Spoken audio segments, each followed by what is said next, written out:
Good afternoon, everybody, and welcome to Performance E-Streaming here for the 2023 round of the Daytona 500 here for the ANZCAR Cup. Yes, it is round number one of the season, coming to you live here this afternoon. I am, as ever, Mr. Carl Wilkinson, going to be with you tonight for all of the talky bits, and also doing some of the camera work as well. And I'm joined in the booth with Mr. Mark Johansson. Mark, how you going, mate? Good, mate, and good afternoon, Carl, and ladies and gentlemen. Well, I think we're in for a hell of a race tonight, or this afternoon after the two duels last night, Carl.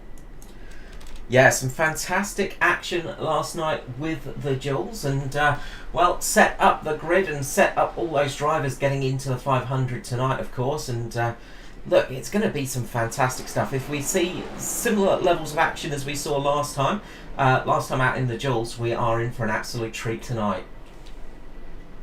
Yes, most definitely, mate. With the front row locked in with Neil Pearson and Dylan O'Shea, I believe it was. I can't actually remember. I've got stuff organised, but it's not organised.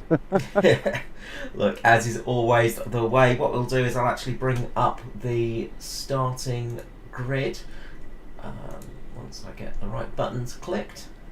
There we go, up on the screen now. So on the front row, it's Neil Pearson, Dylan O'Shea locking out the front row for DPR. Row number 2 is Lachlan Urquio and Edward Foster taking their wins in the duels last night. Row number 3 is Norman Clark and Toby Stent on the outside. Row 4 is Ruben Phelps with Joshua Carroll Walden. Row 5 we have Kobe Jordan and Riley Curtis. Row 6 is Aidan Schultz, Dave Douglas. Row 7, Raymond Yeager with Luke Trahair. Row number 8 is Mirko Dortnack with Josh Micklemore. Row 9, Philip Worley with Stevie Dubb. Row 10 is Kai Turner with Glenn McLeod. 11 is Maddie Ray with Chris Finley. Row 12 we have Russell Bracker and Paul Jackson. On the 13th row is Darren McKenzie, Scotty Griffiths. 14th row, Phil Otto, Christopher Tomlin. 15th we have Jai Schultz and Brent Hobbs. 16th row, Daiso, the reigning champion Andrew Dyson and Noddy Tompkins. 17th row we have Troy Davidson and Chris Purnell. On the 18th we have Jamie Nankervis and Todd Emery. Jagan Russell, Nigel Siddell, and final row is Darren Lobb with Brenton Henderson. Yeah, it's a very strong field there. I don't think I'd like to be out there at all. I'm quite happy up here in the commentary booth.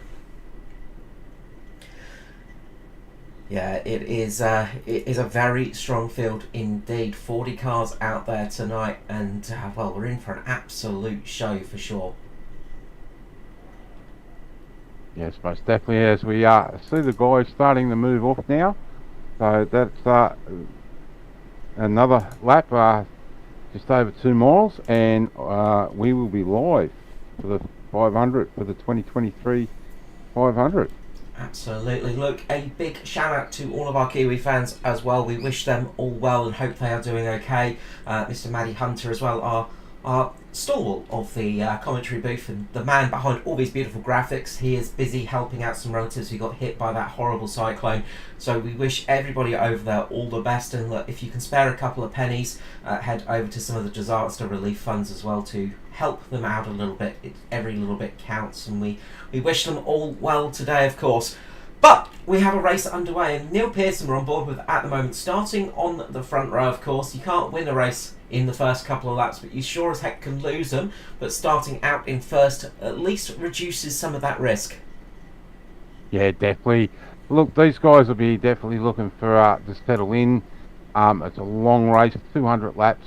So they'll try and settle in and just bide their time and buy that ticket to that last 40 laps or so. Yeah, that is it indeed. Did we have a number of tyre sets tonight, Mark? I don't believe so. I haven't actually. Again, I wrote a heap of stuff down last night, and it's disappeared on me. So I will endeavour to find out as the pace car pulls off. We'll be going green. And we are green. We are go for the Daytona 500 for 2023. It's going to be a great race. stay tuned because it will be fantastic as we see the guys settling in 2 by 2. No one's making an early move in this first lap, and we're all green with some of the guys in the back starting to settle into a single row file.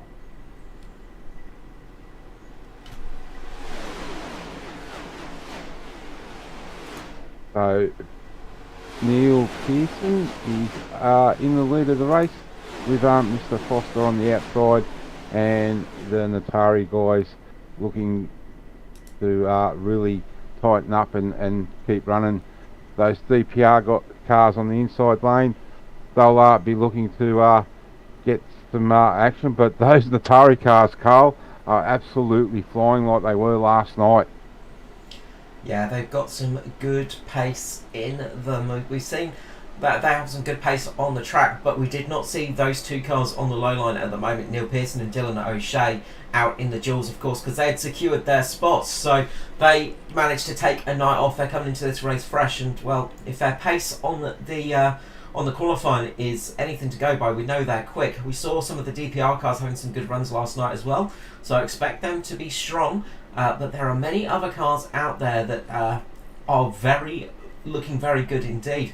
One of the big shocks, of course, was Mitch Motorsport. We lost Jason Martin from the run last night after he got caught up in a bit of an accident. There's a big push there just in the back. You saw, I think that was, I could see Dave Douglas, and I think that's Luke Trahere there, getting a nice bump draft going along. But we saw Jason Martin being lost early in the duel last night, and that's reduced Mitch Motorsport down to single car running tonight, which is one of those strange things. We're not so used to seeing that. So Josh Micklemore's going to hope for a good run here tonight.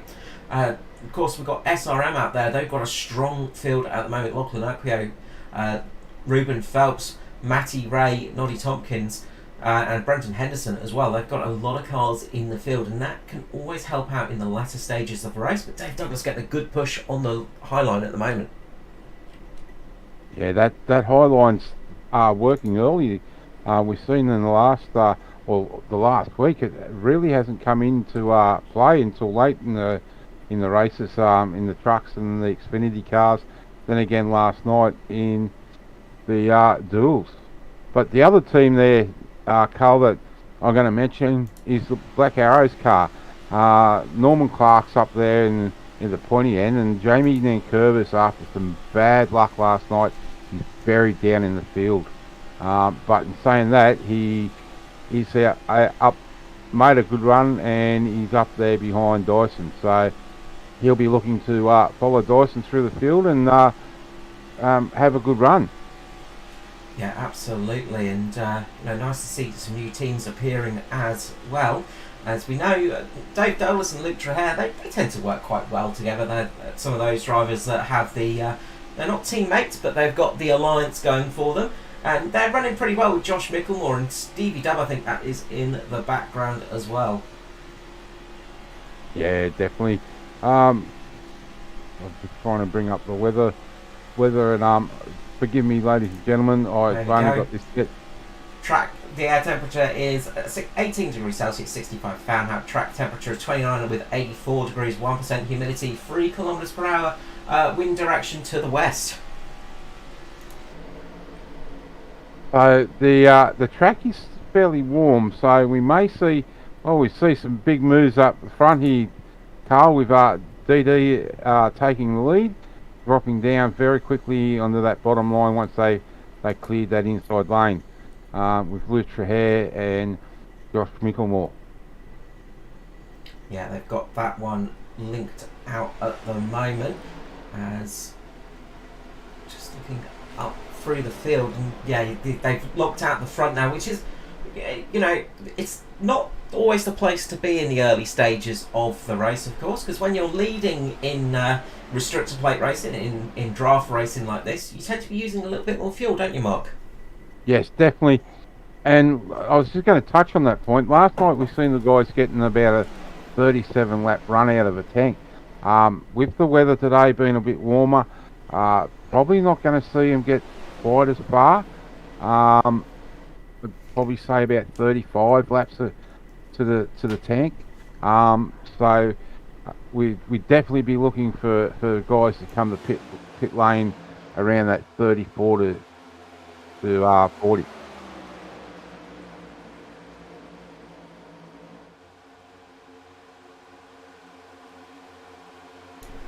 So, yeah, we saw that runs last night, which is a good little indicator of the stint length tonight. So, it was about 35 laps, wasn't it? And it's going to be interesting to see who decides to come down pit lane first, who bites the bullet.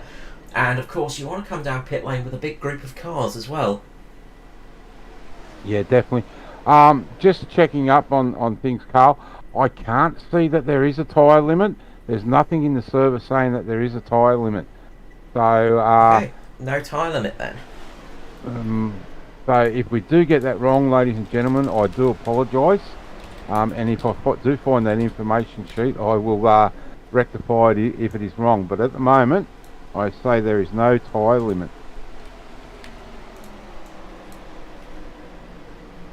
And we can see that high line just dropping back there with Stevie Williams at the lead.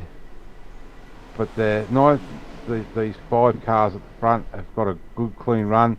They've know each other well, and they'll work together to really push that inside line. Yeah, that is it, and it's all about settling in now. You've just got to start getting into the rhythm. As I just bring up the limit, so about 87 miles they can get out of the tank, which is, it's not the best fuel consumption in the world, but it will do tonight. Of course, it's not a bad thing to have when you're racing. No limit on the tyres, so expect to see the cars coming in about lap 33 to lap 35, and that will mean that we'll have a few stops in this race, and once we get to the latter stages they'll start backdating those stops, of course. Yeah, definitely.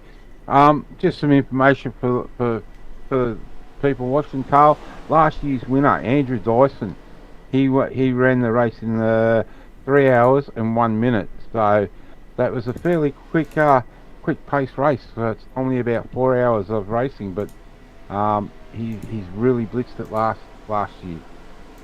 I believe that's Phil Otto we've got there on screen at the moment. Yeah, Phil Otto here, just right down. He's fallen off the pack and he's about to get lapped in the near future as well. He's got a little bit of time, fortunately, but yeah, it's not looking great for Phil. And also we have the 189 of Toby Stent. Looks like he did not make the grid, so he is a few laps down now. I think 6 laps down. So I'm really unfortunate for Toby Stent there, and looks like he's having connectivity issues. Oh, that's unfortunate for him, because he was strong last night with Eden and JCW actually finishing second, I believe it was, last night. So unfortunate for Toby. Yeah, that is really unfortunate. Just going to be losing the overlay for a moment. Sorry, as I just need to do a quick restart of that, as we're just having a couple of issues. So do bear with me. Mark, I'll throw it to you. So, yep. So at the moment we've got Phil Otto 1 lap down, and Toby Stent 6 laps down. But the good thing is, 200 laps, you can being this early in the race, you may be able to fall back from it. But it's going to be a tough afternoon for Toby. So we will have to wait and see. The guys are starting to get us strung out a bit now. Those guys on that top line are really getting stuck back to the rear of the field. So I say in the next few laps we will probably see a single file race line. Well, Dave's having a few blinking issues there, so let's hope that doesn't continue.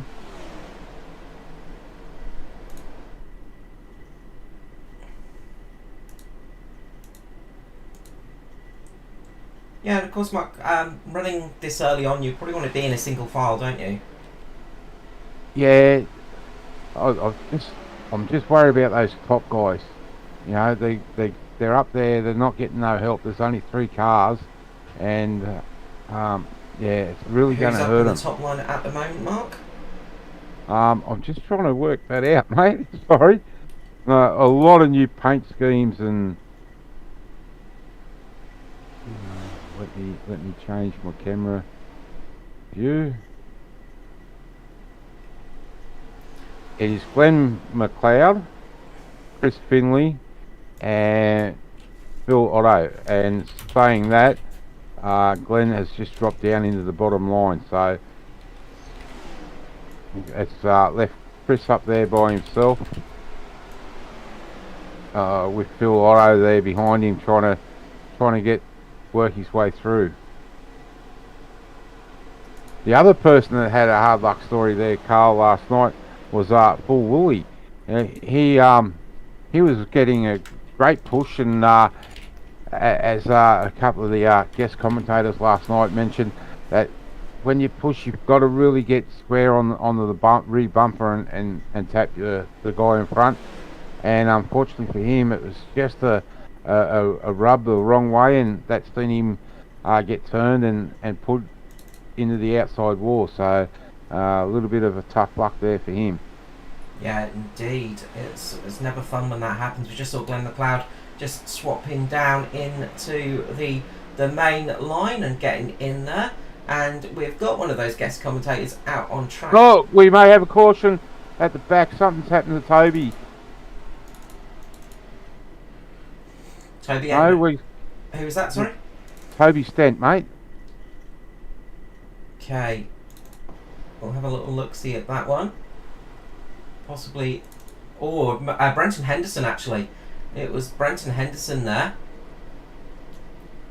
Okay, Brenton, I thought it was Toby. Sorry, ladies and gentlemen. It's just I just seen a flash.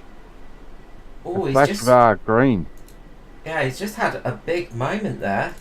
Try and jump on board and see what happened with that one. He's just had a big snap there, and it's all gone wrong there for Brenton Henderson. That's a big shame. Weird for that to happen. Not quite sure what happened there. I did see an orange car back there too, Carl. That was Todd Emery, and he was just slowing down, I believe. So it's not sure with that one. He's coming into. Looks like he might be needing to retire that car. He's got problems. So he's got some damage on the right front for sure.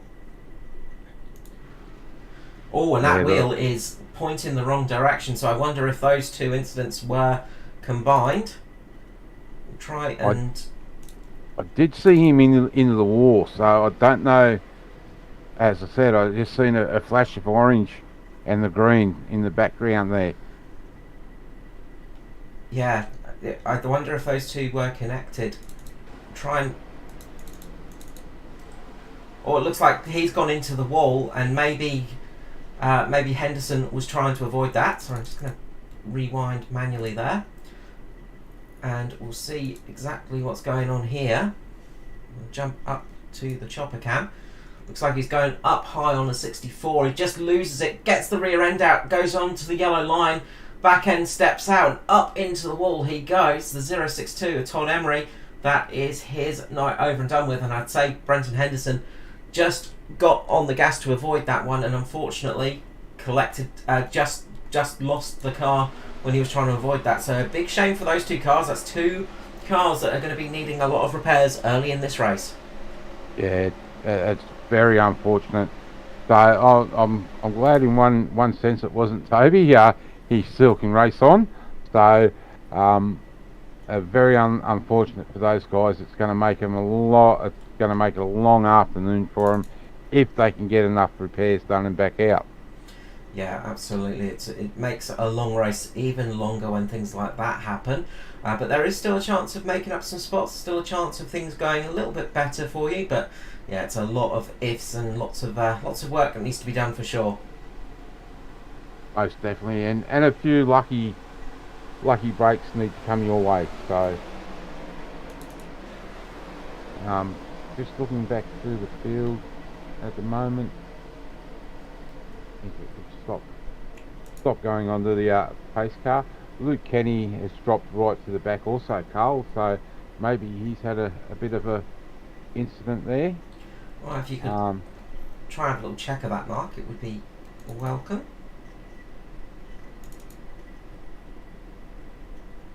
As we're just looking a little bit further back in the field, Darren McKenzie sitting in 25th at the moment. A little bit further down the field, he's got Chris Pernelbers behind him, the returning Chris, of course, back in the series. But been a week of highs and lows for Darren McKenzie, unfortunately. He had a great race in the Thunder Series, getting a victory. Last night in the Jules, though, got caught up in some accidents, was a very unlucky man indeed, but he's going to hope that the 500 runs a little bit better for him tonight. It looks like he's just dropped off the pace, and he's slowing down to pick up these guys behind him. But in saying that, he is running rather slow.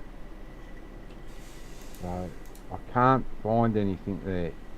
Now he's actually hooked up with Phil Otto, the number 90 of Nigel, and the 34 of. There's definitely got to be something wrong, Carl, because he's just moved up out of the road of those three cars. Yeah, it looks like just struggling, possibly a little bit. I can't see any damage on there, of course, but maybe some damage on the right, maybe. But it's a tough night when these things happen. It looks like Jason Martin actually made it into the race, though, so he obviously got lucky last positioning and got into the race. So some good news for Jason Martin, as I think we had somebody drop out of the race, unfortunately. So Jason Martin got that lucky spot. He's currently back there with Philip Worley.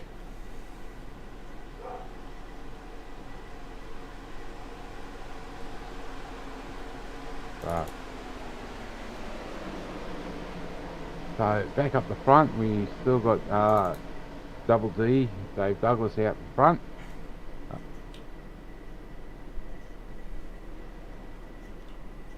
Sorry, that wasn't Luke Trujillo. Who was I looking at? Sorry guys, my mistake there. Luke's in second at the moment with Dave. Yeah.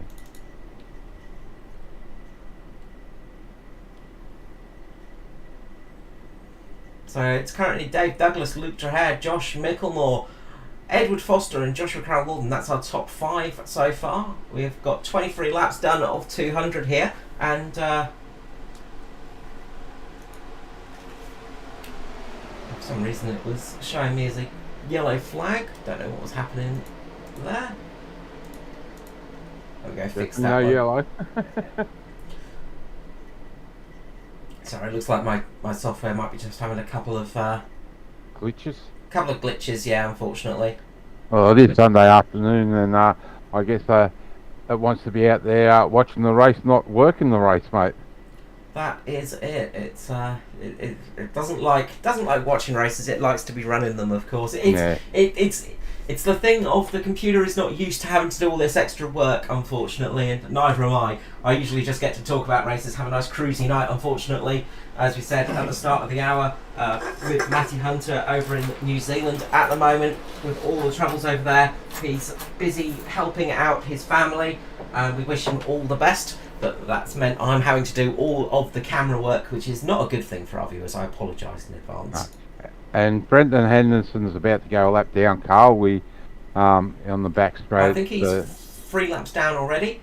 So he's just come out of pit lane and he's about to drop a 4th lap now. Yeah. So we've got a few cars that are a lap down now. We've got Jason Martin 1 lap down. He's in a lucky dog position. Phil Otto also 1 lap down.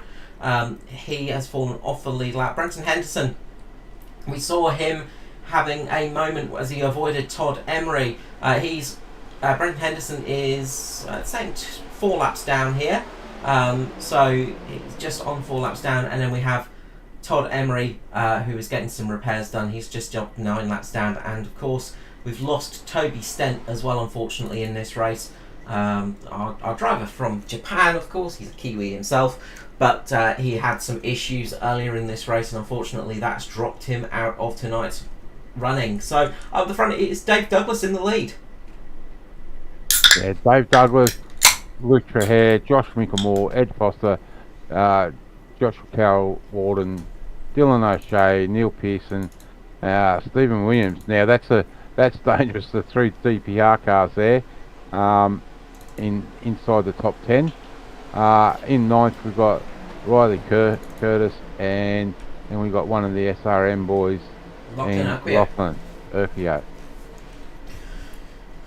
Yes, But one good thing, sorry Carl, one good thing I've just noticed is Jamie Nankervis and his teammate Norman Clark have been able to finally match up and get some running together. So, and they are sitting in 11th and 12th. So that's good news for them. Yeah, those two have worked it out nicely and have got linked up together. I was about to mention with Toby Stent having the issues, that's taken one of the bullets out of the Natari gun tonight, and that just leaves them a little bit more vulnerable, of course. So that's not going to help their evening. They're down to 2 cars out there. If Toby can get back out and get some running, it can help for his championship, of course, but he might be able to position himself to help out his teammates. Ruben Phelps is working his way up in the top 20 at the moment. He's trying to get up there to link up with Lachlan Urquhart, his teammate. Got Kobe Jordan as well, having a good run up in 14th as it stands in the 080. Mr. Dyson himself, our reigning champion, the champion of last year, Andrew Dyson, of course. He's currently sitting 15th, working his way towards that DPR group at the front, and he'll want to slide himself up there soon. Mr. Purple Rims himself, Paul Jackson, in 16th position, making our co-commentator, Miss Mark Johansson, have some aneurysms as he gets angry about those rims. Glenn McLeod having a nice run up in 17th position. He's going well. We saw him get caught out on the high line earlier in the race, but he's managed to get himself in a good spot in the top 20. Then we have Philip Worley, the first of the purple cars, in 18th position. Again, one of those DPR cars. If he can link up with Dyson, he's going to have a good run. Returning Kai Turner, we've seen him come back this season, which is great to have him back. He's currently sitting in 19th. And then in 20th position, we have Raymond Yeager himself, the RKJ Web Services car there for Pinnacle, having a good run. And of course, it's not the last time we'll be seeing Raymond Yeager tonight. Of course, we'll see him later in the evening for the Australasian Supercar E-Series, the V8s on the ovals, which will be running at Auto Club. And you can join all that action a bit later on tonight, as our bumper day of commentating will continue.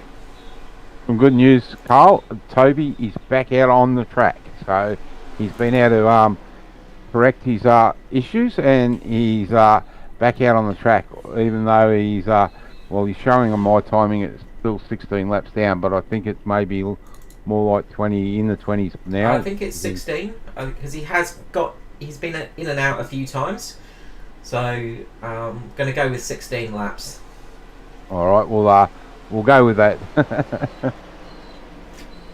But these guys at the front now have settled into a rhythm, and they'll be just looking to run that tank dry and get to the first green stop and get some fuel and maybe some fresh rubber, because this is a little bit different than normal.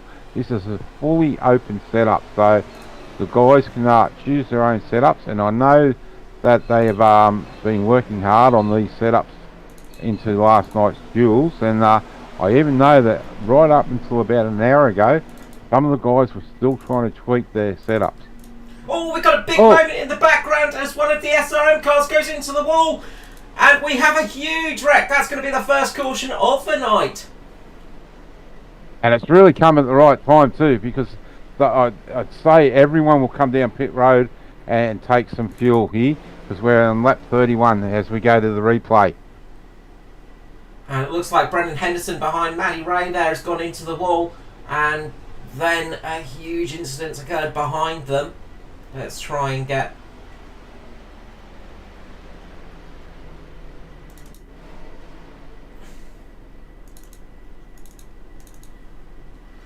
A few of those cars in that group are getting a little bit taily, so maybe it looks like Russell Brecker there behind Matty Ray.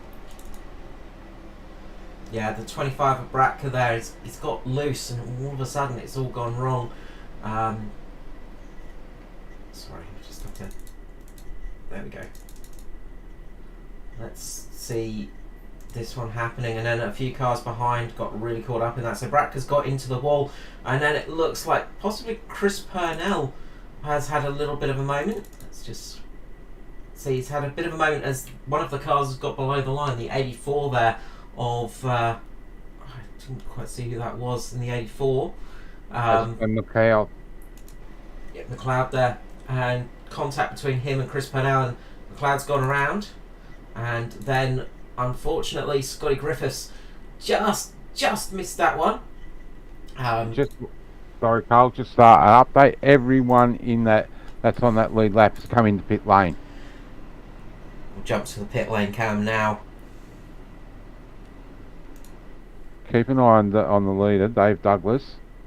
He's up on the jacks. So we've seen as well that these cars have been needing to change tyres in this race, and that's strange for a super speedway, isn't it? Yeah, definitely. And not sure. Dave Douglas, I'd say, has come back out in the lead. So it's a good run there, good pit stop, nice and fast. Yeah, depending on the setup they've got in the cars, Carl.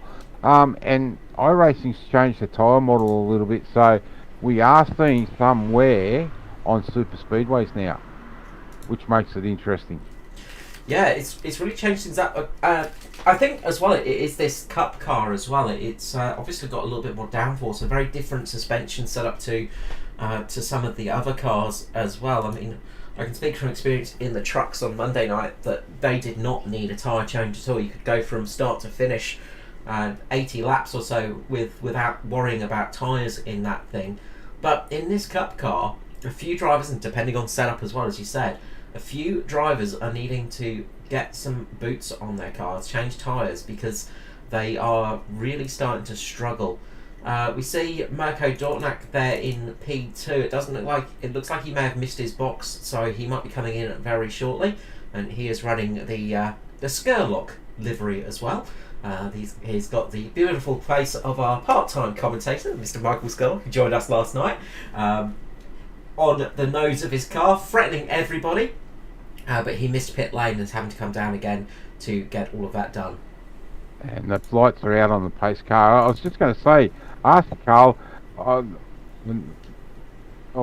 thought I was seeing things, but you've verified it. It is the moustache on that front of that car, so it's good. Yeah, absolutely. The ever scary face of Mr. Michael Skurlock. Well, we'll go back to green this time round with Dave Douglas on the inside and Ed Foster on the outside, with Neil Pearson and Josh Carroll Warden taking up the front four spots. We've seen last night, Carl, that outside line on that start. If they can anticipate it, they can get a good run. So we just have to wait and see what Ed and JCW can do with this restart. They've got the opportunity here because they are linked up, of course. They'll be chatting to each other in their Discord and having a bit of a natter to each other, working out what they're going to do at the start of this race. Of course, still a long way to go, so you sort of can't really orchestrate things at the moment, but you can at least try and get into a safe position, and that safe position will be running up towards the front. If you've got no cars in front of you, well, there's less chance of getting caught up in an accident, of course. So what we'll do is we get this restart underway. I reckon we'll get to enjoy these cars a little bit. We'll enjoy the sound of these V8s roaring off.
As we're back to racing here at Daytona, lap 36 of the 500. It is Dave Douglas in the lead, Edward Foster on the lead of the outside row at the moment. Yeah, just while we were watching that, Carl, that outside line got a bit taily, and I actually thought JCW may have ended up going around, but it's all good. We're back into it, and we're racing again. Yeah, I must admit, I was a little bit concerned there as we were watching those cars going along. We saw a few cars chopping and changing their lines and deciding to get into different positions, and it looks a little bit sketchy there. Yeah, but we've got a good row of cars up that high line.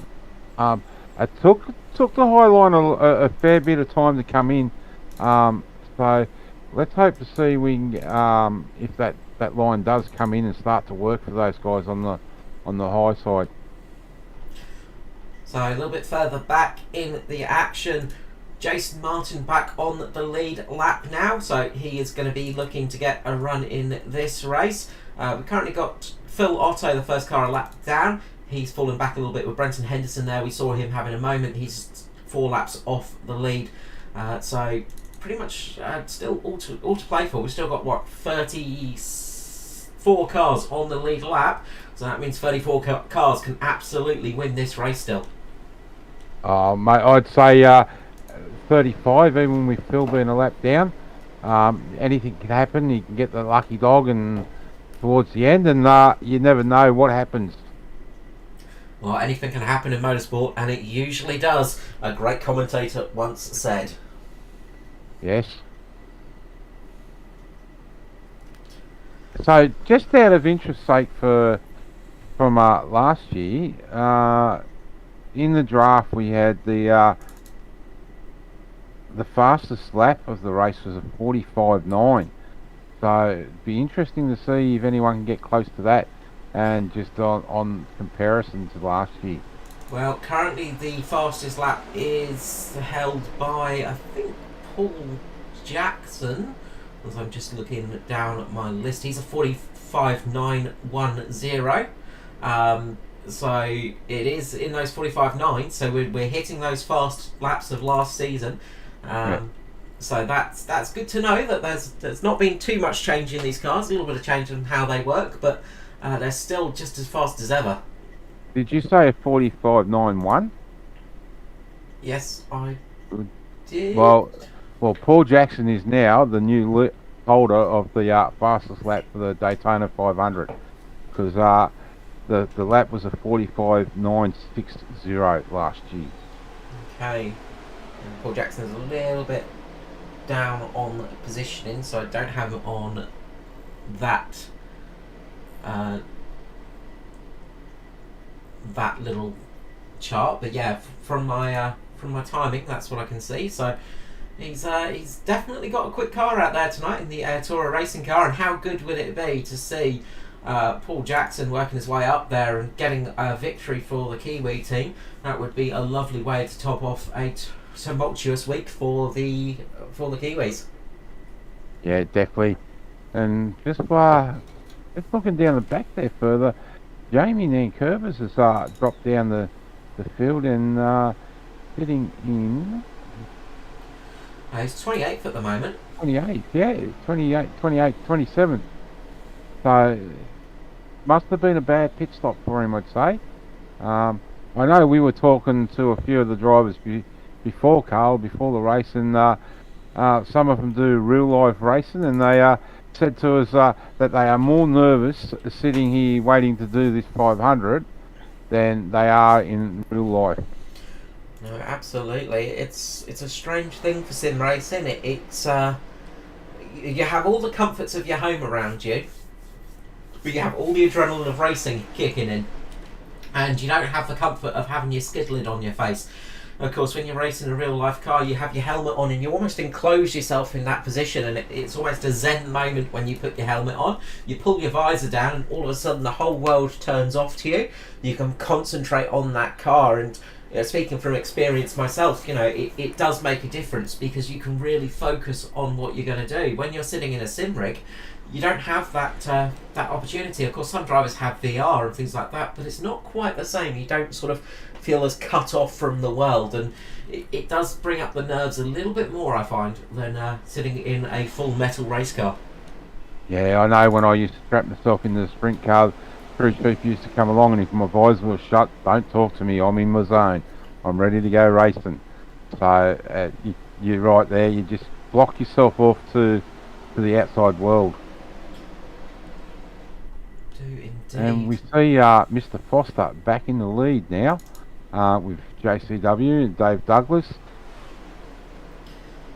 Yeah, the Atari cars are running well up the front at the moment, and of course that could be, their setup looks pretty strong, but we haven't seen them in the mid-pack yet, and that can always be a peril. You might have a fast race car up the front of the pack, but once it gets into the mid-pack, once it gets a lot of that dirty air on it, sometimes it can start to struggle. So hopefully the car is nicely set up.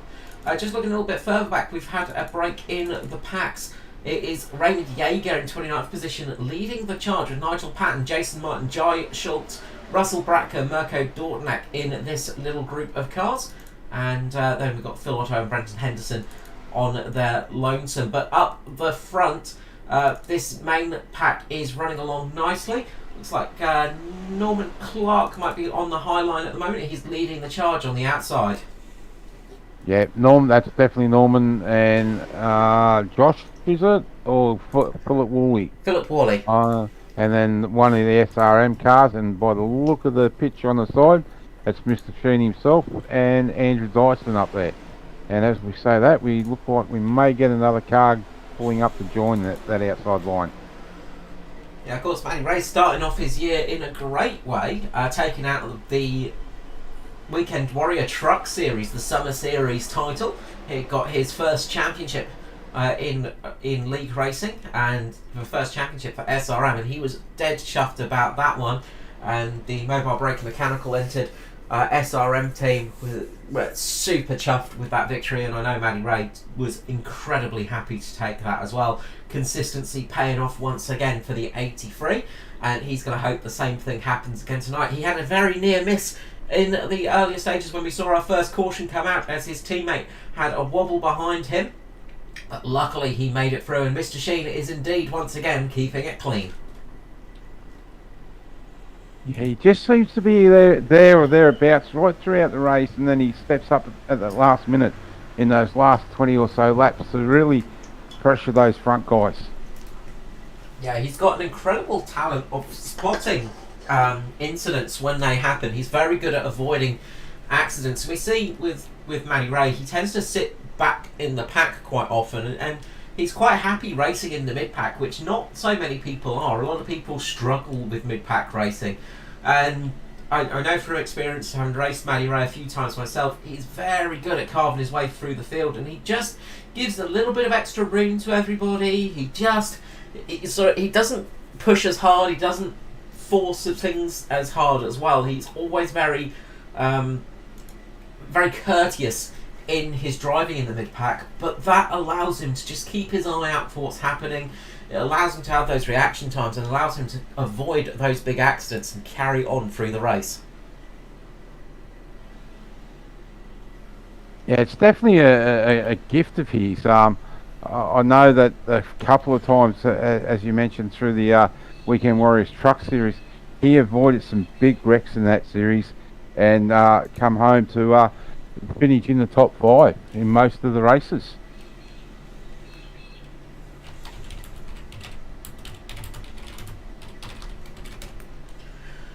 Yeah, always a good run for Matty Ray. He's just got that little ability, but up the front at the moment, because you can hear the car lifting off, but up the front at the moment, leading this race is the 2-time ANZCAR Cup champion, Mr. Edward Foster, and he has got Joshua Carroll Walden just behind him.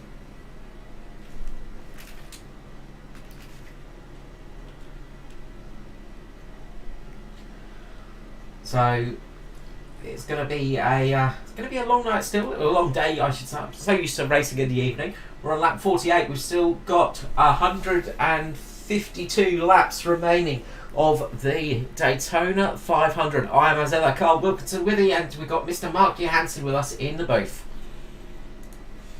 Yeah, definitely a long day for us. A lot of these guys will do this racing and get out and go relax. And a couple of hours later, we're back in the booth, and you're pushing the buttons again and talking, and we do the Super E Supercar Series. One day you'll get it right, Mark. The Australasian Supercar E Series. There you go. I'll get there one day. One day indeed. And we thank everybody for joining us today as well. It's always a pleasure to be able to broadcast these series to you all. We love having you joining us and listening and watching these races. Big shout out to everybody in the chat and watching at the moment on YouTube and Facebook, of course. Feel free to let those comments come in. Let us know who your prediction for the race win is. Let us know what you're thinking.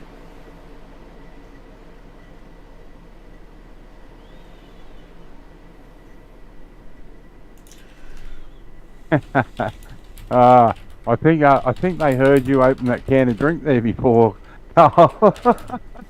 Yeah, I was busy scoffing down a Pepsi as we carried on, but that is finished now. Look, you've got to keep hydrated in these races. I mean, it's a lot of talking we have to do. Yeah, definitely. Definitely a long day. But not as hot as some of these guys are going to be. I'm hoping that some of these guys are sitting in a nice air-conditioned room, because you don't think sitting in the sim rig would get you hot and sweaty, but I know for a fact it does. Brad Allison and myself suffer from very similar. We perspire a great deal, even with fans on us in the sim rigs. It's a hot old job. It's it is one of those things that really can get very warm. Myself, I have my sim rig sitting in my bedroom, and unfortunately my bedroom faces out towards a lovely sunny Australia, so it gets very hot very quickly in here. And it gets very hot when you're racing. It's a physical little thing as you're driving a sim rig. Yeah, it definitely is. And I know some guys could actually use race boots, so they get the feel through their boot that they're used to feeling in a real car. A couple of speed cats on my feet. Some even don gloves, but yeah, I'm one of those as well. It gets very hot. I wouldn't want to stream myself when I'm actually racing most of the time, because I'm just sat there with my race boots on, my gloves on, and just a tank top and a pair of shorts, and it does get very hot, and it can be very uncomfortable. As we see Stevie Dubb just having a little bit of mode, just darking down below the yellow line there, just getting an idea where he's sitting in the top 10. Just getting a little bit of fresh air on the car and on the engine as well. And this is one of the other things. We get hot as we sit in a sim rig, of course, but the cars get hot when you're sitting in lines like this as well. So you've got to be really careful when you're plate racing like this, when you're in a draft pack, to not have the car overheat. Yeah, and that's what you may see some of them do. What are we on? Almost 20 laps now on this thinner fuel. So they running so close, they'll start to heat up. The water temps will start to get hot. So some of them will stick their nose just out to the one side, try and get a big gulp of fresh air and cool air into the nose of that car. Yeah, it's important indeed, and it's one of those other things you just got to keep an eye out for. As we see, I think that was Luke Traher that was Neil Pearson just having a little bit of a trip to the shadow realm, but luckily his car is back. The 62 this season. Neil Pearson swapping numbers with Mirko Dortnack and getting the 62 this season. So that's going to make our life nice and tricky for the start of the year as we continuously call the wrong car. But a few cars just blinking a little bit there, and that always throws you out. But it is another thing you have to keep your eye on when you're racing, because it's so easy to overheat these cars. It just takes a couple of minutes in the wrong position, and all of a sudden your engine temperature skyrocket. As we see Chris Purnell here jumping out to the high line, and nobody's joining him. This is going to be a painful few laps for Purnell. Yeah, he's going to have to find his way back in, and maybe he's just suffering a little bit of what we were talking about, Carl. A bit of hot heating problems. Yeah, he's managed to slide himself back in between Kobe Jordan and Philip Worley down in 12th and 13th position. As we look to the secondary pack now, led by Rain Yeager and Nigel Patton, the Pinnacle Esports drivers. They've got 2 cars in this race as well, so they got that. Oh, as Moko Dortmund has a big moment there in the background. He just saves that car. But it shows how perilous it is. You know, it's one of those tracks that does not look hard to drive on. I mean, it is just an oval. You're just turning left for most of it. But it is so easy for these cars to get loose. And as we were talking about with the tyres, they're struggling a little bit with the tyres in this car. And as those tyres drop down, you start to have grip issues. And things get a lot trickier as you're driving them. Yeah, definitely. And also, it's late in the afternoon in the sim. What time have we got there, Carl? 3:30 almost in sim time. So it's coming on the hottest part of the day in sim. So the track will be starting to warm up. As I said before, everything in the car would be warming up. So it's going to be interesting in probably half an hour, when the shadows start to fall across the track also, because then you're running from bright light into shadows, back out into the bright light. So that also plays a little bit on your eyesight. It does indeed, and we saw last night a few drivers struggling with heat in their tyres and things like that, and that was at night time. You know, the sun had run away and it was the moon's domain, and there were drivers still struggling with tyre heat last night, and it's going to be exacerbated in this temperature range, of course. It's only 27 degrees track temperature, of course, 18 degrees air temp, but that is still quite hot when you're running around in a race car, and you don't really have a chance to cool those tyres off until you come down pit lane. No, and I'm just starting to wonder if we'll see what we did see through the duels, with anyone taking just the one side, either the right side or the left side tyres.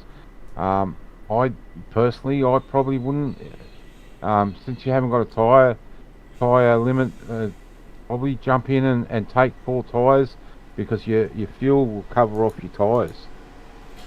Yeah, that's it. It's you know, it's tricky sometimes, because if you just take one side of the tyres, it's very easy for the car to get in a position where it does not want to work very well, and you have those moments coming off pit lane. We heard drivers saying they were struggling getting off pit exit last night. They were having spin-ups. We saw one car looping it on pit lane exit as we ride on board with Andrew Dyson. We saw one car losing it on the pit exit as they only took right side tyres.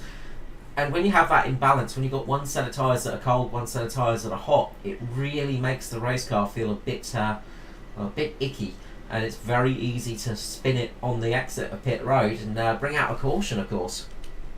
Yeah, and we just see there Lockie having a few blinks, so let's hope that settles down for him. We do indeed, as we're sitting on board with Dyson here and getting a bit of a look at the track, and you can listen to his engine. You can look at the rev counter as well on the left hand side. Sort of see he's sat there pretty comfortable at the moment. When you're in a draft like this, you can just ease off the throttle a little bit. You don't have to stick your foot all the way to the floor, so you can save a little bit of fuel. And if you look in the rear view mirror now, you can see Jason Martin, I think that is, coming up on the outside as they steam their way around. That second line is starting to form, and I think that's Norman Clark as well there. So when you're actually racing as well, looking in the mirrors, you glance up to that rear view mirror, get an idea of who's coming up behind you, and you've got to be really cautious not to drive too much in the mirror, because it's easy to lose that car in front of you, which we're starting to do now with Dyson. It's just fallen off a little bit. Should still be in draft range, so we'll get a nice big run here, go up to a very decent speed as he comes up to the back of Matty Ray. Will he jump to the high line? No, he's sticking in the low line. Yeah, the two cars that are leading that outside line are the Black Arrow cars of Norman Clark, Jamie Nankervis, Raymond Jager, Nigel Patton, Jason Martin, Toby Stent, and Paul Jackson. As we look here from the right rear, and you can see how close it gets. You know, these cars are doing over 200 miles per hour, 300 odd kilometers per hour. You know, it is a lot of speed going on this track. You know, you're going at a tremendous amount of speed, and all it takes is, if you sneeze, if you just have a little twitch of the car, it's so easy to have an accident in this. You can see how close they're running up the top. That's the two teammates there of Nankervis and Clark. Yeah, they'd be trying to stay right on the bumper there as they come around that turn 4.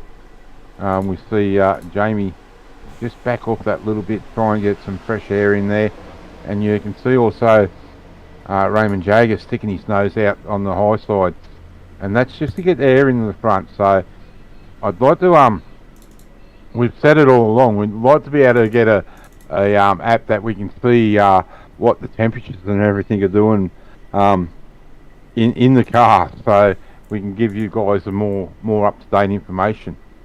Yeah, it would be a nice little thing to have, but I'm sure people would. It'd be a useful tool to have for both sides of the thing, for broadcasting, but also getting an idea from a competitor as well, I'm sure. But they'll be running pretty much just on the edge of the acceptable temperatures. I think it's about 80 degrees, isn't it, for the engine temperature? Yeah, about 120 Fahrenheit.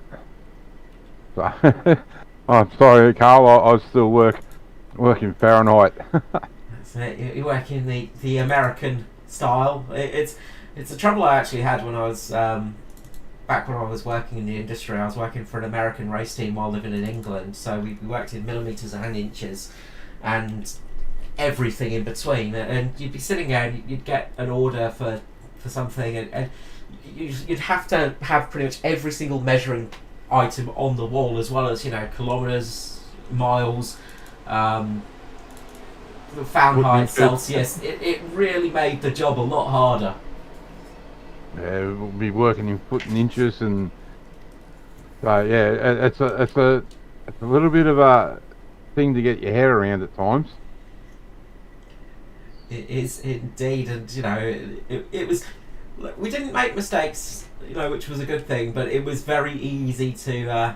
It would have been very easy to make that mistake if you weren't awake. But you see there, Jamie Nankervis giving Norman a big push there, getting up underneath the rear bumper and using those bumpers for what they're made for, pushing the car along. Well, mate, I'm gonna pull someone up, and again, he came on board with us last night, a guest commentator, none other than Mr. Denny G. Welcome to the booth, Denny. G'day, fellas. How you doing? Yeah, we're getting there.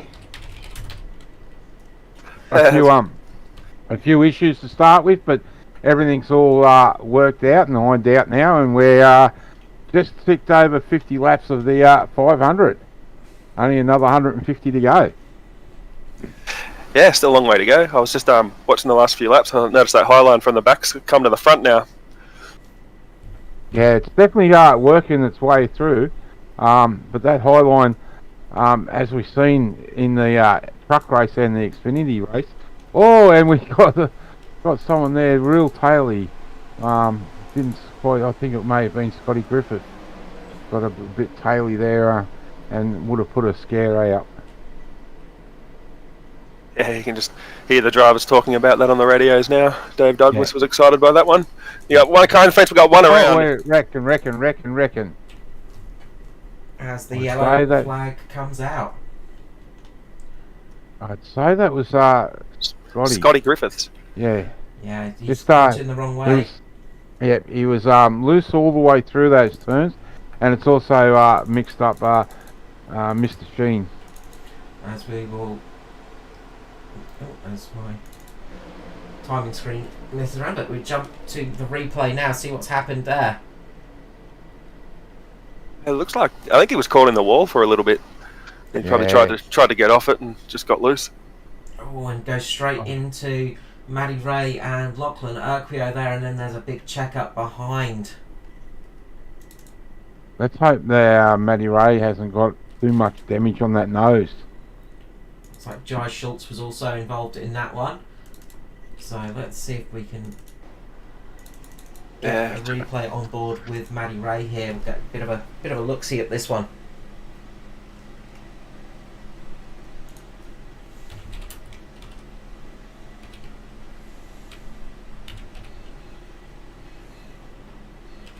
Yeah, you're right there, Denny. He's definitely got sucked up into the wall and just come down, and poor Matty Ray had nowhere to go. So let's, as I said, let's hope there's not too much damage to that car. As the cars will be coming down pit lane very shortly, I'm sure. Yeah, there's quite a number of cars in that accident actually. Probably not doesn't look like it on first look, but when you go through it, there's at least 5, 6, 7 cars. They all did a very good job getting through that actually. They just stuck single file and whatever happened happened. Yep. And the whole lead lap cars are on pit lane now.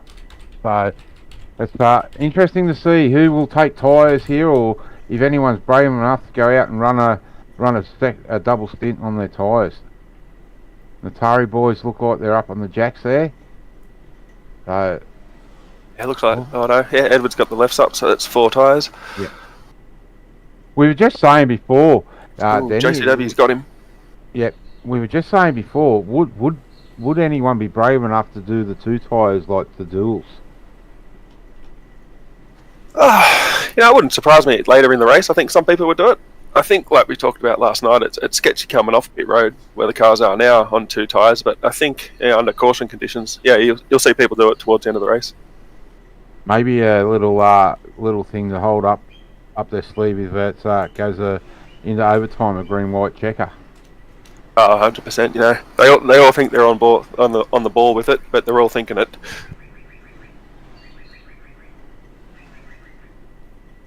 Well, late caution. I think you'll definitely see some 2 tyre, maybe even no tyre. I haven't driven these cars, so I'm not too sure what the tyre wear's like. I did hear last night that there was actually something there this year, other than previous years where you could pretty much do the whole race on one set of tyres. So just looking at some of those pit stops, JCW stationary for 13.7 seconds, Foster 14.5. So big difference in their stationary times. I wonder if Foster just took a little bit of extra fuel in that one, or just missed his marks slightly. JCW obviously getting absolutely on point with that one. Yeah, I'd say that was just Edward leading, to be honest, leading the pack. Running through the air, using more fuel. It's quite a lot. So that's why I don't particularly like leading these things until you have to at the end.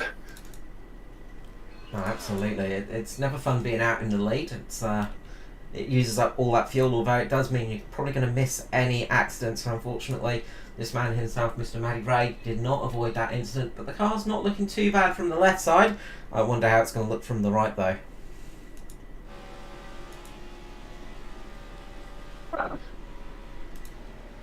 So we've got Mr. Danny G up in the booth with Mr. Marco Harrison and myself, Carl Wilkinson, with me, and on lap 70 of the 500, this is our second caution tonight. So it's been a relatively good green flag race so far, but this is going to change things up a little bit as everybody's going to have to reshuffle through the order.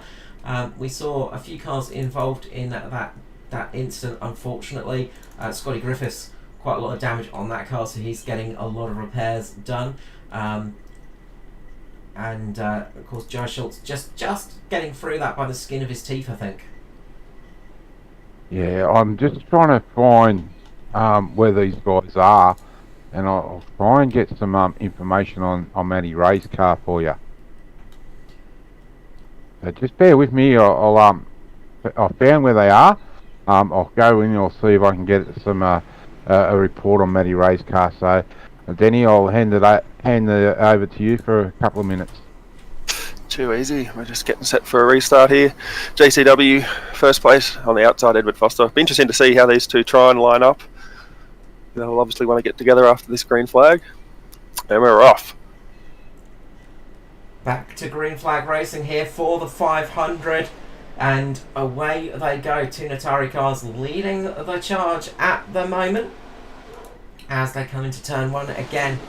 And the race is back underway here tonight. Still a long way to go, of course. There's still a lot of action to come. And well, at this stage of the race, it's always tricky because you've just got to start thinking about where you want to be. But obviously, you've got to make it there at the first place.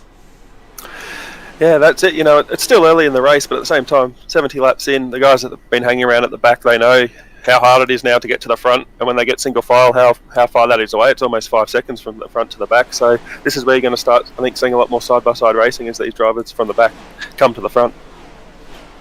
Absolutely. And it's, you know, we've seen the Natari leading through the whole race so far. And, well, it's been a good first stint for them.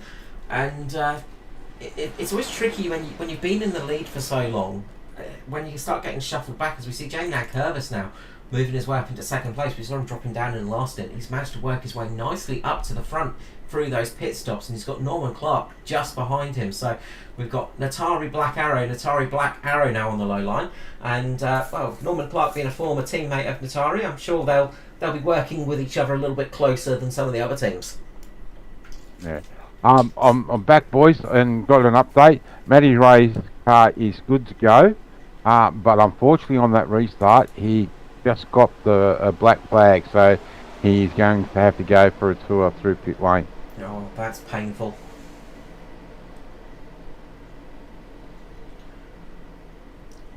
Always painful when those things happen. I wonder if Philip Worley might be in the same boat. No, he's okay. Sorry, I just had a little notification that he was going a little bit slow, but no, that's not the case. Out of the blue, how did Jason Martin make this race? I know, Jason Martin's just snuck in somehow. I was going to ask you, Daddy, have you had a chance to talk to your teammates? Because we've got Jason Martin and Josh Micklemore now, line to tail. We were saying at the start of the broadcast how unlucky Jason Martin was because he wasn't making the race after a really tough night in the duel. But it looks like somebody's dropped out and he's managed to sneak in with the 21. Oh, okay, yeah. Well, I mean, we were talking late last night on Facebook, but yeah, I didn't pick up on that message. I think a few messages came through this morning, Danny, and a few guys have had to pull out. So Ed's opened it up to the guys that were next in line, which is good to see a full field make it out here. Yeah, 100%. Yeah, that's good news. As you see the field, they're trying to get single file again. I'm a little bit surprised with that, to be honest. I thought the guys from the back would be trying to come up. I see the two Pinnacle cars there, Raymond Yeager and Nigel Patton, just really stuck out on the high line on their own, and two cars are never going to be as fast as a full field of cars nose to tail, of course. They'll be looking for a gap pretty soon, I think, if they can get down. That's the problem, though. They can't. There's a little bit of a gap behind, but that'll close up by the time they get there. This could be bad news. Although there is a second line there forming at the rear of this train. And it looks like Dyson leading that one. Yeah. So you've got Dyson, 52 there of Aidan Schultz. There we go, I can actually speak for a second. And he's finally got his new paint job on as well, so always he just drops down and leaves Dyson on his lonesome.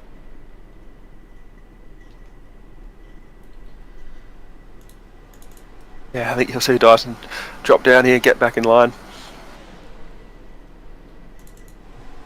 It's not too bad being at the back playing it safe, but like you see with the gaps between the cars as you get through the field, like that's the problem. You can sort of get stuck behind people and all of a sudden you lose the front draft and that could be game over. Get lapped in that 20-25 laps. Yeah, it's you still got plenty of time to come through though. We're only just over halfway and Dyson wouldn't be panicking just yet. If we were 20 to go and he was down there, well, that may be a completely different story. Brent Hobbs just in front of them. Just looks like he might go a little bit slow there. Dyson just gets a great run actually with Luke Kenny. Luke Kenny, of course, same team as Aiden Schultz Quantum Motorsports team, and they got their paint finished right at the last minute for this race. Their paint, you'll notice if you were with us last night for the duel, different paint jobs on those cars. There's free wide for a moment there. As Mirko Dortnak was just getting through there, and you can see just behind him Toby Stent, but they just got their paints finished this morning, so right on the deadline for getting that one. Toby Stent had a really rough start to the race, of course. Connection issues meant the car could not leave the pit lane, so he is 16 laps down still in the final spot, 37th in this race. Got Scotty Griffiths back out there. He's got the repairs done in the number 5, but he's 7 laps down. Brenton Henderson, we saw him having a bit of a rough one earlier on. He took some avoiding actions. He's now 2 laps off the lead. And Maddie Ray, Mr. Sheen, through that drive-through and that little bit of an incident, he is 1 lap down. The final car is a lap down. Phil Otto, though, is back on the lead lap, the number 1, after a small issue earlier on with his computer freezing. He is back out there and he is on the lead lap. He's a little bit on his own, though, so he'll be hoping to get back up there some stage soon, get back in this race. Yeah, you see the leaders all single file here. You've got one car hung out on the outside. I was just going to say, the top 10 cars are now starting to get a little bit of a gap through the tri-oval to the second group, but looks like that second group that is being led by, I think it's one of the Pinnacle cars, maybe starting to close it in again. Yeah, definitely getting a good run down the backstretch here. And we're going to see this continue through the race, Danny, with the guys at the front opening up a little bit of a gap, and the guys in that second group now that have closed right back up, is right like a seesaw all the way through the battle, the race. Yeah, it looks like the draft plays quite a massive role here. I thought those guys were going to fall off there when they had that gap, but they've just come back through the field. So now we're back to 2 groups instead of 3 groups, and it's going to be interesting because we've seen these guys further down these groups get really loose towards the end of that tyre run, that 35, 34 laps. So it'll be interesting to see what happens, and as we can see, O'Shea really right up there on underneath the that aero of DD at the front there through that oval, through that turn. I should say. Yeah, the cars are looking pretty stable. I think they've lucked out with the weather. It's quite chilly, 65 Fahrenheit. Track's only 77. So, yeah, I think if it was a lot hotter, they'll be a lot looser like they were when I watched them during practice. They all seem pretty stuck here and gripped to the ground, which is good to see. Yeah, it definitely is, and it makes a lot better for racing too. It was so close.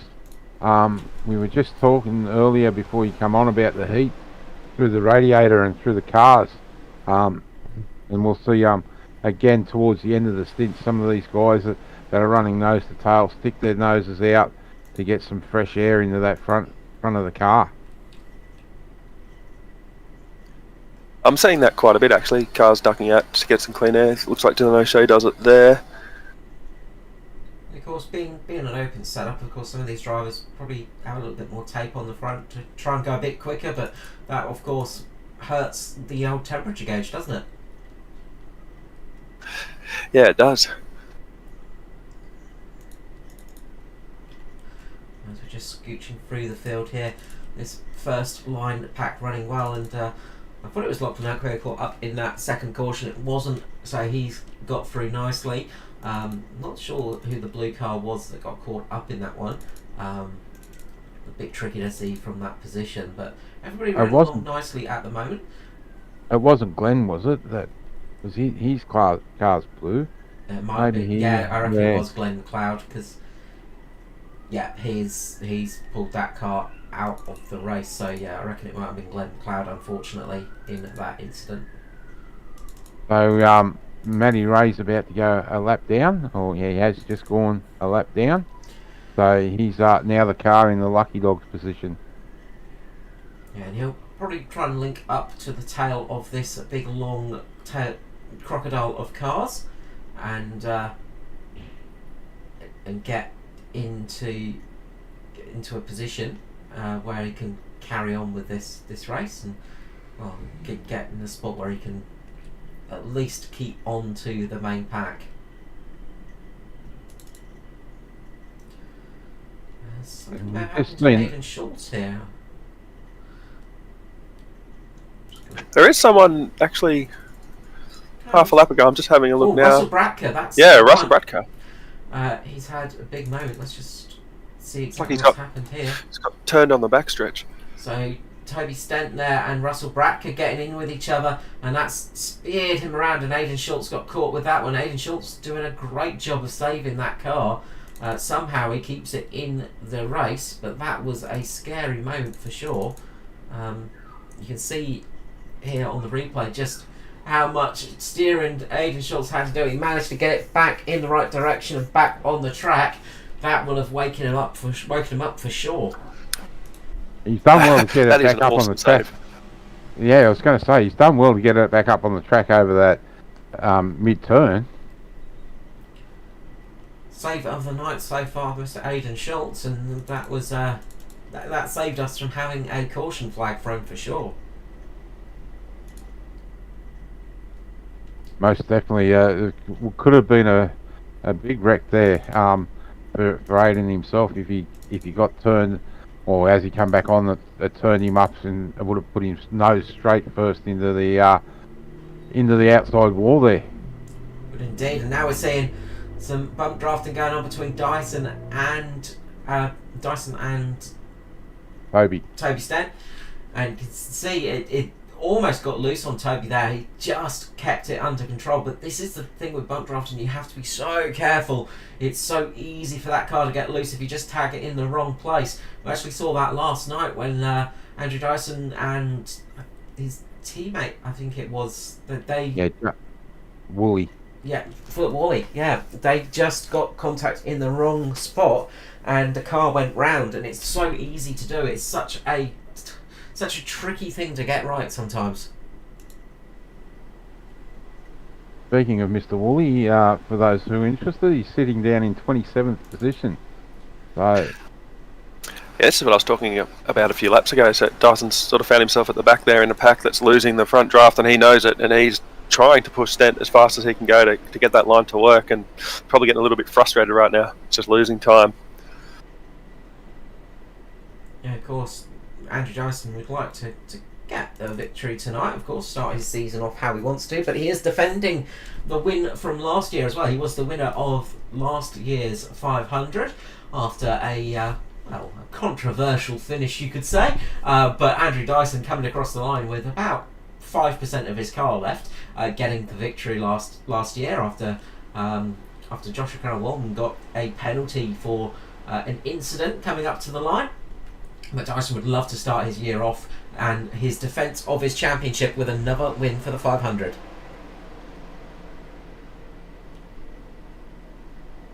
I'll just jump on board with Andrew Dyson now just to get a bit of a view of what's going on in that car.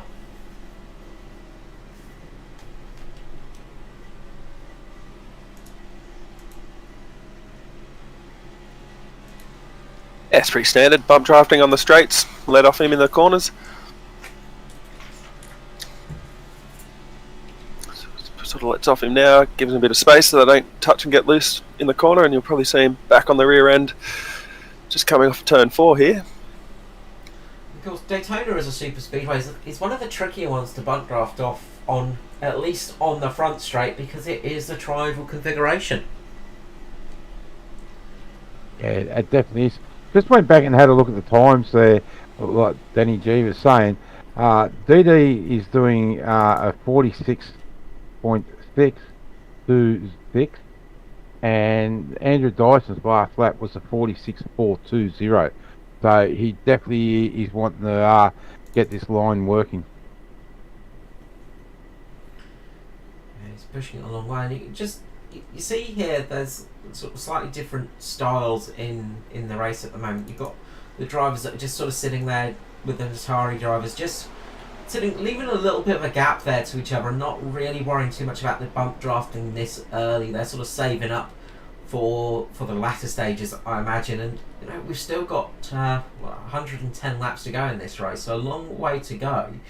And when you're really pushing in the mid part of the race, there is more chance of things to go wrong, of course. Definitely could go wrong, but it's you're right, Carl. 110 laps still to go, but that pack is really dropping off, and they may find it hard. They'd be hoping for another caution, I'd say. Yeah, about 6 seconds the gap between Christopher Tomlin in this pack towards the tail of the pack with Phil Otto there to Andrew Dyson. So they've got 6 seconds to make up, which is a lot of time on a super speedway. And in bump drafting, it's the number 2 there of Darren McKenzie just has a little bit of a wiggle behind Kobe Jordan. He just gets it back in the right position, but that will break up that pack a little bit. But it is a lot of time to make up, especially when this front pack is so strong and linked together, as we see Russell Bracker there just dropping back a lap.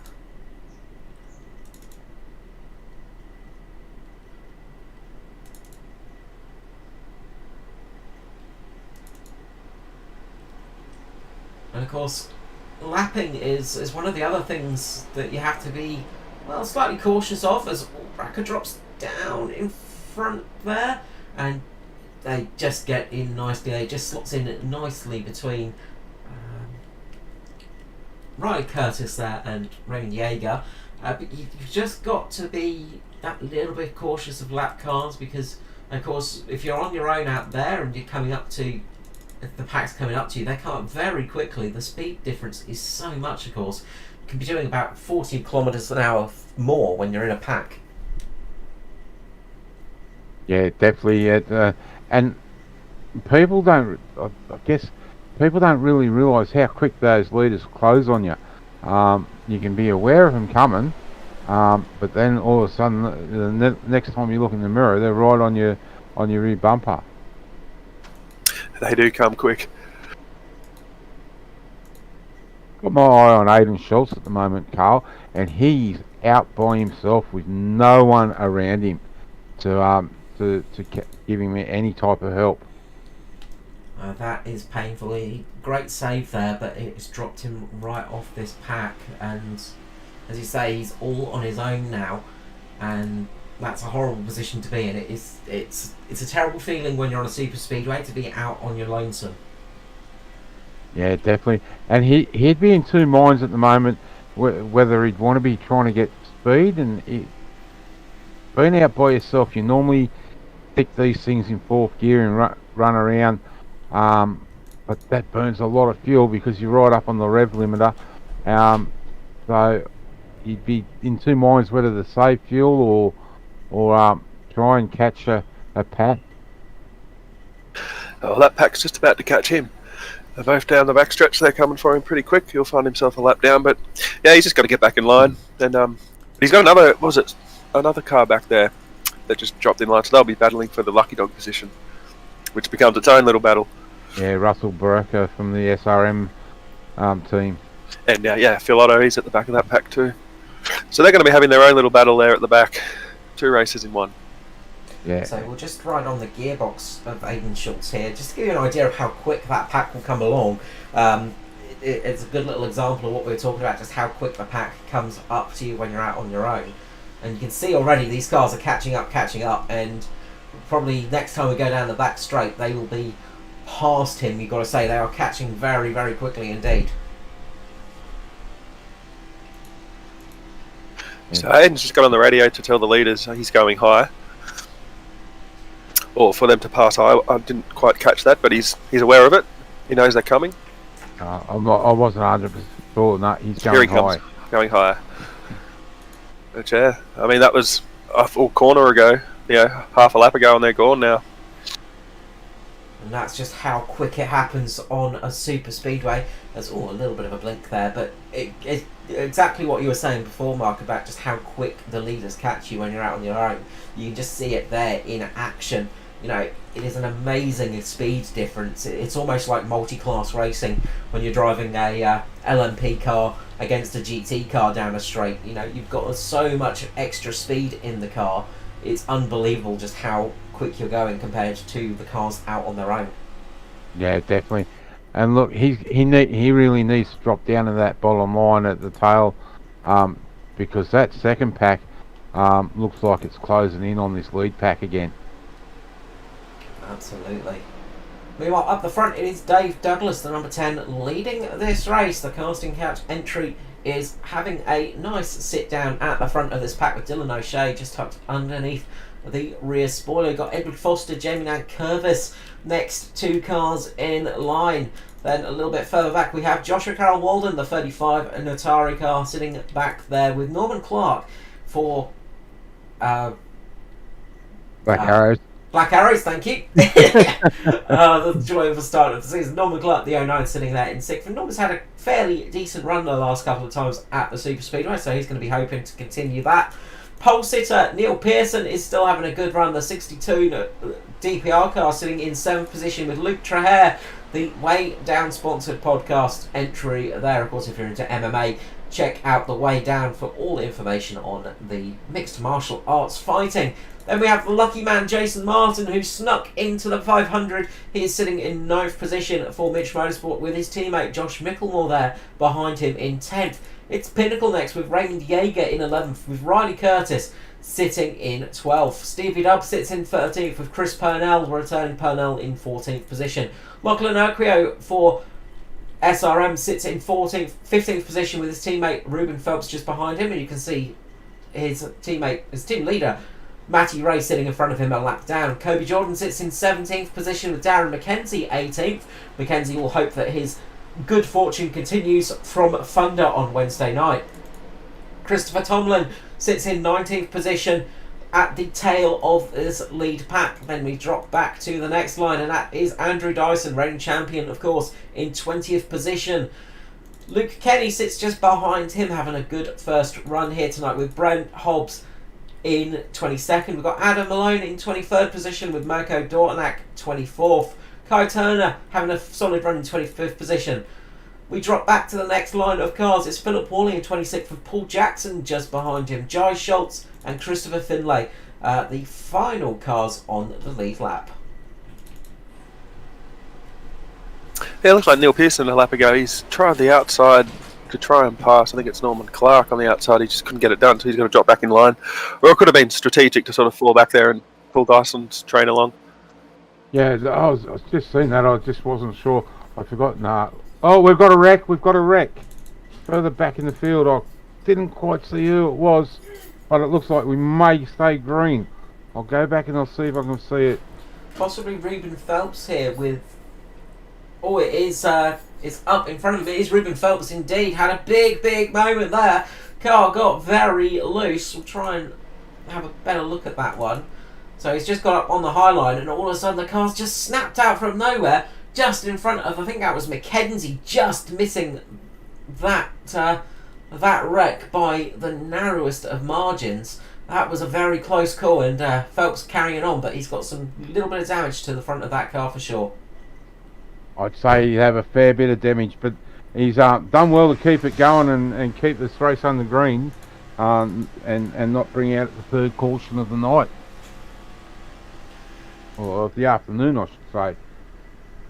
Yeah, it's going to be a long run now for the 06. The Kiwi Ruben Phelps is it's not gone well for him, but as it is racing, I mean, just shows how knife edge these cars are. He just got up on that high line. Normally that would really not cause much of an issue, you'd say, in previous incarnations of this Cup car, but today I should say, it really is on a knife edge. Yeah, I'm just looking at this now through his cockpit. It looks like he's in 4th gear, and he changes into 5th just as it goes around on him on entry. Good save there for sure. I mean, lucky a lucky drive for a lot of drivers there. I mean, that could have been a huge accident, of course, but yeah, good to see that nobody got caught up in that, and everybody continues racing here tonight. So we've just got past halfway of the race, and we've only had 2 cautions. So that's very good racing from these boys tonight, this afternoon. Yeah, it is. Yeah, it's very similar to what it was last year with the single file. We're about 30 odd laps into the run here, 32, 30, 33 laps. So I'll be starting thinking about pit stop soon. Yeah, I was just going to say before, Danny, I've seen the race radio light up a bit, and I was going to say, did you hear anyone calling for a pit stop there? No, I didn't. I was too busy watching Ruben Phelps. Bit of a moment here for Mirko Dortnak in the Skurlock sponsored car, the 93. Looks like he had a bit of a moment on the exit, and back end steps out on him coming through turn 4, and he just saves that one. And somebody else looks like they've just gone in pit lane a little bit hot.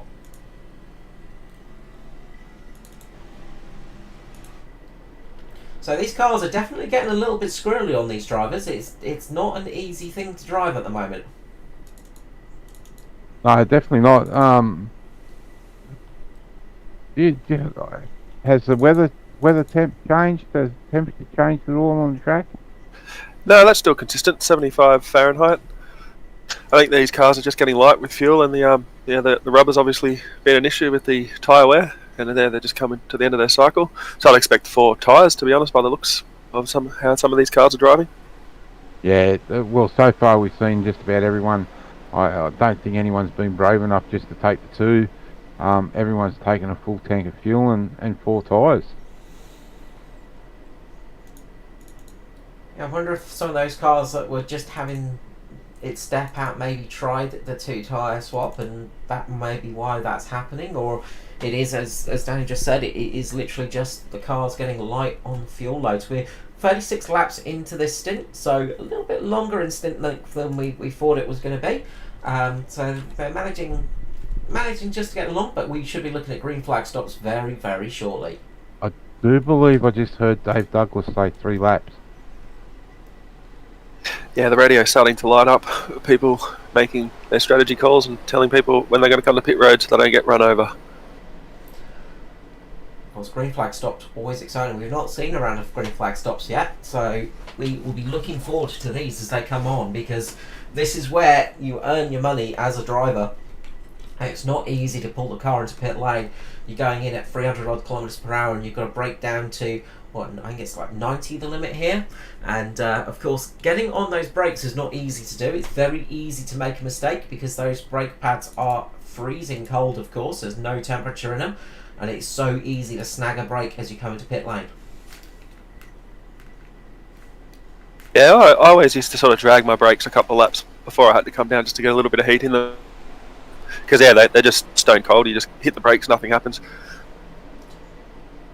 Foot goes right through the floor of your sim rig, and you're just like, stop, please! Just heard the radio. Douglas is in this time by. He will be coming to pit lane this time by.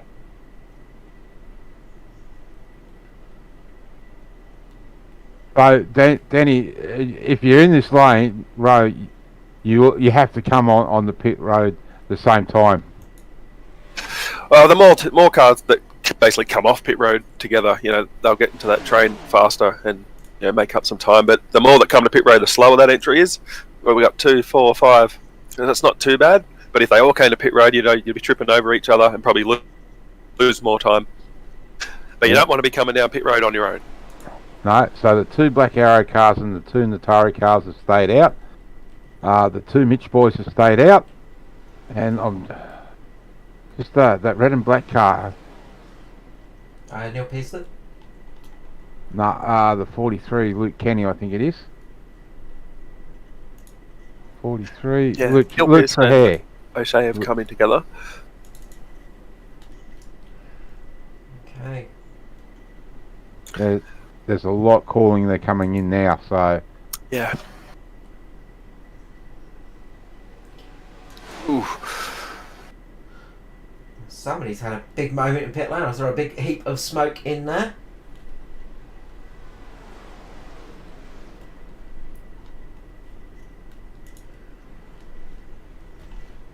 Didn't quite see who that was. Got a big group coming down now.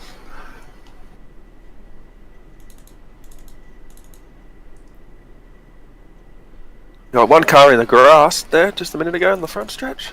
Not sure what happened there. So the 2 Natari cars and 2 Black Arrow cars will be in this time by. So they've been able to manage their fuel and save a little bit to get a couple of extra laps out of it. Yeah, Brent Henderson's come in pretty hot on the pit road there, or he's had a car, or actually got hit in the back and into the outside wall coming to pit lane. Oh, JCW's locked it up. Oh, it was hard there for him to pull that thing up. They just get it in. Hopefully he does not get pinged for speeding, of course. And Dave Douglas got through all okay. I wonder if anybody can just quickly check on that one.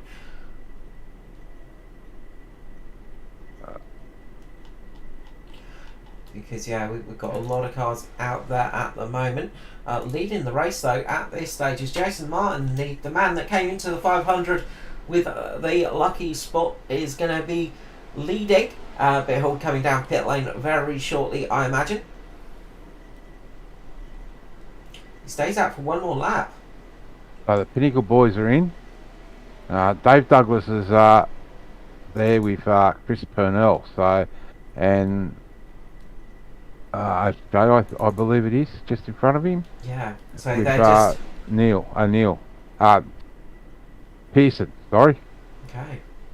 So we'll wait for everything to settle down a little bit, which it will be doing shortly. This could work out for Jason Martin and Josh Micklemore. I mean, they're out there on their own, so they're going to come together with only two, like a tandem, but they're catching all the cars that have just pitted, so they're getting a good draft. They're going to be going pretty quick around this racetrack. We'll see if they come in here off turn 4. I think it'd have to be soon. And it looks like, yes, they are. Yeah. Down pit road they come, and smoothly in they go. Jason Martin right at the back, he peels in nicely there, gets the car in. Philip Wally just in the stationary spot as well. Josh Micklemore chugging down pit lane, getting his spot right. And this is the other thing that's very tricky, and you don't really appreciate until you really drive in iRacing. Is pit road is an absolute nightmare getting in and out, because there are so many stalls you see, there's so many things, and the thing you're looking for is that little sign above the car there, the number and the board, and you're relying on your spotter to tell you what's going on, of course, and it gets very, very tight down there very, very quickly. Big group though at the front. You can see Toby Stentz actually worked out nicely with his teammates. He's gotten out there. You've got the Natari cars with the Black Arrows cars, and they've pulled out a decent lead at the front of this race. Jason Martin and Josh Micklemore just exiting pit lane now. Will they get out ahead? They do. They get the lead of the race. Yeah, they're just heading into turn 3 now. I think once Edward gets there, because they're sort of already joined a formed pack, so they'll be up to speed, while Josh and Jason are just getting up to speed. But it did work there for a little bit. We'll see if Edward makes the pass on the outside to get around them, or if he sits back in line. But yeah, staying out definitely worked for Mitch Motorsports then. Yeah, they've shuffled their way nicely to the front of this pack now. And you can see there, Josh Micklemore pushing Jason Martin along, just getting right up to speed now, as this big pack of Foster, Nankervis, Clark and Carol Walden just catches up to the back of them now. And they've got a fairly healthy gap over Neil Pearson, who's got about a second to make up with Dylan O'Shea, Dave Douglas, Riley Curtis, Raymond Yeager and Lachlan Urquio at the back of this group. Then Chris Purnell, he's just linking up now. He's just getting past Brenton Henderson now, and he's going to drop down to the low line and link up. Luke Trahare's sitting in 14th position all on his own. You can see now how broken up the pack is too, and this is the big thing in a green flag stop situation. The pack really gets broken up. Yeah, you saw Edward just sort of creep up to the lead there and stay in line. He didn't try and pass. He's probably looking at the gap back to the second pack, to be honest, to Neil Pearson, and he figured if I stay in line, we might be able to, this 7-car pack or whatever they've got might be able to break away from the rest of them. But it looks like Neil Pearson's coming strong, and he's leading another pack, and he's up to them already. But the one good thing though here guys is that even though Toby Stent is 18 laps down, he's now up there with his teammates. So they now have the 3 cars of Natari up there in that lead group. Yeah, that's a useful thing to have with teammates, and it could definitely be helpful towards the end of this race. Yeah, and there's no rule against that. Absolutely, no blue flags in oval racing, thankfully. The blue flag, the most hated thing in motorsport, unless you're the driver leading a race. But yeah, it does make for a lot of strategy calls in the race, and of course, now it's useful having a teammate around, even if they are a few laps down. And of course, it's useful to Toby Stent as well, because he's gaining a few positions in the race, and he's only managed to get up a couple spots in this race. But for a full season championship, it is all important to have every point you can get. Yeah, definitely. The hard charger of the race so far is Jason Martin, up 36 spots to be leading this race. Yeah, he started pretty much at the back of this field tonight, because he was the late entry, of course, and he's had a really good run up to the front now. And well, it's a more Jason Martin-like appearance than we've seen for the past year. Of course, he's not been a huge fan of this new Cup car, but we know when Jason gets it right, he is one of the most dangerous drivers you can have out on track.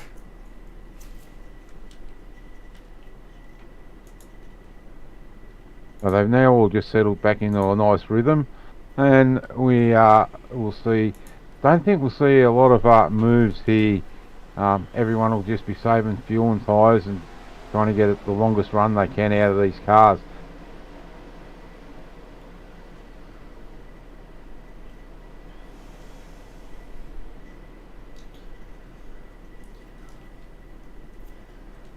Yeah, of course, it's another big stint to go. So what are we on, lap 117?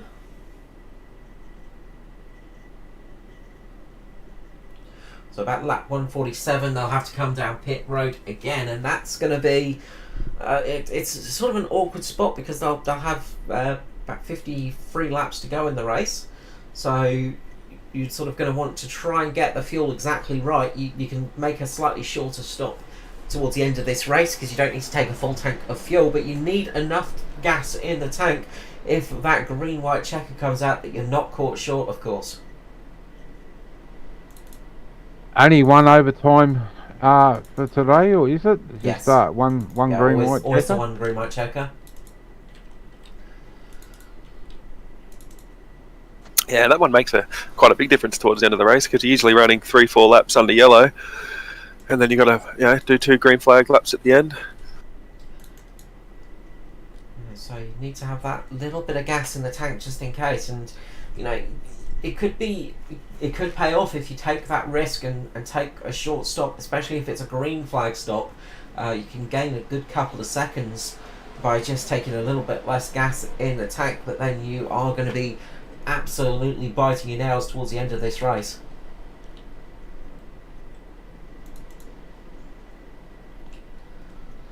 Just looking through the field at the moment. First car lap down is Phil Otto at the moment, the number 1 car, running down in 32nd place. Looks like we may have lost Philip Worley from this race, unfortunately.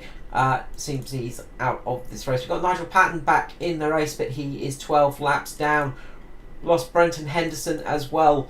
Toby Stent is still in the race. He is 18 laps off the lead, 3 laps off Brenton Henderson. We've lost Scotty Griffiths, Glenn McLeod and Todd Emery from this race.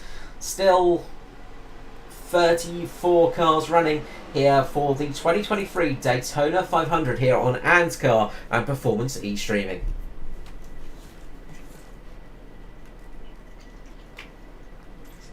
Yeah, we'll just see what the leaders sort of doing this run. They all look they're pretty safe, just racing up there in single file. But all it is now is, you're up in the lead pack and everyone's happy where they are. They're in the lead pack, they're within a shot. It's all about basically, for me, it'll be just winding the laps down now, getting the next pit stop right. And just winding the laps down until you need to sort of start making these moves and we start getting some racing. Yeah, absolutely. The lead pack, 13 cars strong at the moment. Lachlan Alquio, the head of that group, and then we drop back to 14th spot, and that's Kobe Jordan at the moment, with Darren McKenzie, Christopher Tomlin, Luke Trahair. This little secondary pack sort of formed up, and about down to Andrew Dyson in 19th, and then it's a further 15 odd seconds back to Adam Malone, with Luke Kenny, Brent Hobbs, Kai Turner, Jai Schultz, Mirko Dortnack, Chris Finlay, Mirko Dortnack. These are the cars sort of a bit further back, and they're a bit broken up. There's sort of these other packs, so that will definitely change things up. Got Matty Ray coming in pit lane. Looks like he's coming in for his stop. He managed to go. He's coming in for a sort of off kilter stop, it looks like. Hopefully he'll be getting back out there. We saw him getting caught up in that incident, and he could be trying something different here with a strategy.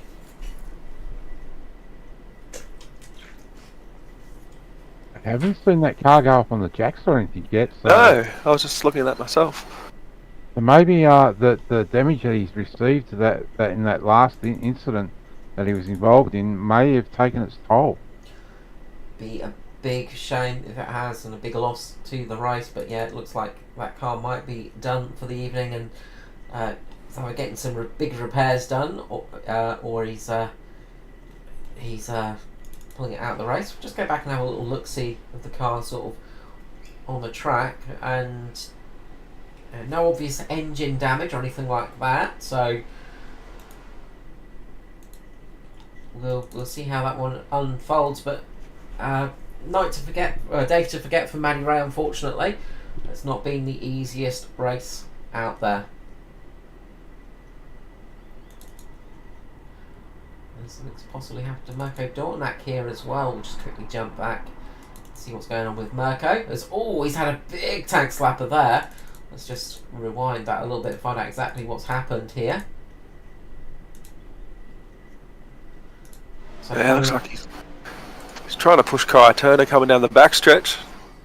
Oh yeah, he's lost that big time. This is where you're glad there's a huge amount of runoff down there on the exit of turn 2. That saved Mirko Dortnack's life there for sure, but that will be a big wake-up call. And again, it just shows how sketchy these cars are. They are really on the limit of what they want to do tonight.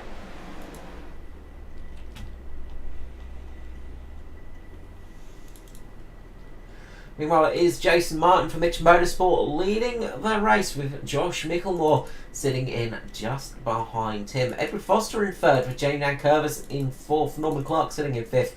We've got Joshua Carroll-Walden in sixth. Neil Pearson, the pole sitter, in seventh position. Watch for him in the later stages of this race.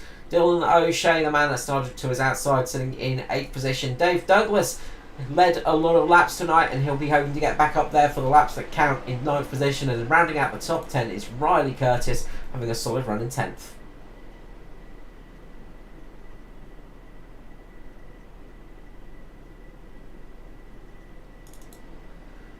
As we see, Continuing on with that, Raymond Jager is in 11th, 12th is Chris Purnell, 13th is Lachlan Urquio, and 14th Kobe Jordan, and Darren McKenzie in 15th. Looks like Mirko's just dropping down a lap here now, so another car falling off the lead lap tonight, or today I should say. I keep saying tonight, I do apologise, I'm so used to broadcasting at night time, it's ingrained in my brain. Yeah, it does feel different in the day, doesn't it? It does. It changes everything up, and it just throws the old body clock out of whack as well. It just makes everything a little bit confusing. Just so long as tonight you don't say today. I'm sure I'll mess it up somewhere along the line. Matty Ray's still in pit lane, so I might duck off and see if I can get a quick word in on their team channel and see what's actually happened. Absolutely, and always handy having a pit reporter lurking around. So as Mark scuttles off for that one, Danny, at this stage of the race, especially in these longer races, it can feel like there's so many laps still to go, but you have to be so on it with concentration, don't you? Yeah, you do. These races, any lack of concentration, ends up in disaster if you miss an entry point. It seems easy just driving around in a circle, and it is quite mentally, frustrating, and it is mentally taxing to do this over and over, like lap by lap. No, absolutely, it takes its toll on you, and the other thing as well is you sat there for a long old time. We've been racing for almost 2 hours now. 2 hours. There we go. It is a long old time to be sitting there, and comfort breaks. You don't really get any of them in a race car, do you? No, you don't. And the whole time, these guys are just thinking about the end. And that's all you can do is think and drive. I know myself, whenever it's been a longer stint, I'm sitting there thinking about the end, thinking, I really need to go to the bathroom, I really need to go to the bathroom, really need to go to the bathroom. That's usually for the only thought process I have for the last 20 laps or so. So I got Mark back in the booth. Mark, any news there? Yeah, it looks like he's done for the night, mate. It's cooked. So we may see him come over to the infield care centre to get it. Oh, we got one car. He's hitting the inside wall. Ooh, Jaeger again. Coming onto the pits. Yeah, Green's flag remains. Yeah, no, sorry, Mirko. Yeah, got loose coming off turn 4 and hard into the inside wall. Let's go back and have a little look-see at that one. See if we can pick that one up.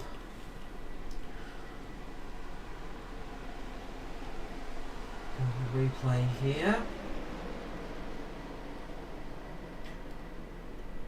And just skip forward a little bit here. And see if we can actually catch what happened there for Mirko. And starting to look a little bit wobbly here behind Christopher Finlay. And back end again, just steps out for no reason and heavy into the wall there for the 93 Mirko Dortnack. And luckily, I guess it happened right next to pit lane. I don't see I think we may not see that car back out on track again today. It's quite telling. Obviously, the rear tyres are either getting a bit hot on these cars or wearing a bit quicker than expected, because that looks like a rear just absolutely losing all its grip. But going back to what I was saying before, yeah, the car is absolutely cooked, and he's excuse me. He's just in getting some fluids and different things, and he said he may come over and join us for a little chit chat. And out of the SRM boys, the only one that's got no damage and wears a bit of wood is Lachlan in the 42 car. He's the only one there out of SRM that is still in with a chance. Currently sitting in 13th position for the 42. We saw that car's got a lot of speed in it. It's looking good after he took the win in the duel last night. Lockie's first win in the Cup Series. Of course, in the duels, it's a little bit different with the duels, but it's still a victory nonetheless. And obviously, those cars have got some good pace, but maybe a little bit on the knife edge for how they're handling. Sometimes a fast race car is not always an easy race car to drive. Yeah, but what's the famous saying? Loose is fast and on the edge. Yeah. It is always the way. You want a car that's on that knife edge because it makes it go a lot faster, but it is a risk and reward system, and sometimes that risk will come back to bite you in the behind. As we are on lap 132 here for the ANZCAR Daytona 500 here on Performance eStreaming. Catch all of the ANZCAR action on Performance eStreaming for the rest of the season for the Cup and the Thunder Series. And of course you can head over to Checkered Flag eStreaming for the Truck Series. Monday nights brought to you by Checkered Flag eStreaming this season. But we're looking forward to some seriously good Cup action. Of course, it is the full year that we'll be broadcasting here. A lot of races still to go. But it's always nice to start your season off with a bang, and if you can start it off with a victory at the 500, it builds your confidence for sure.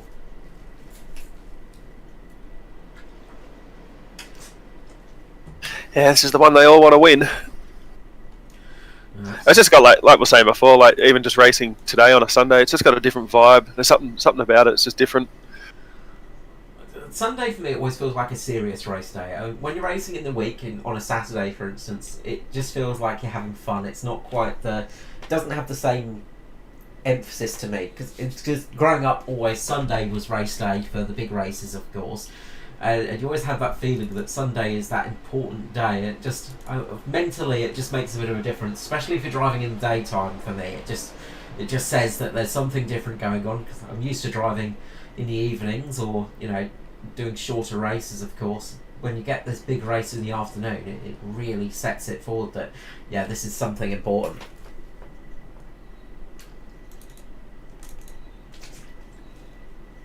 See, I'm from a speedway background, so Saturday night's always a race night for me. So, Sundays are partying and recovering normally.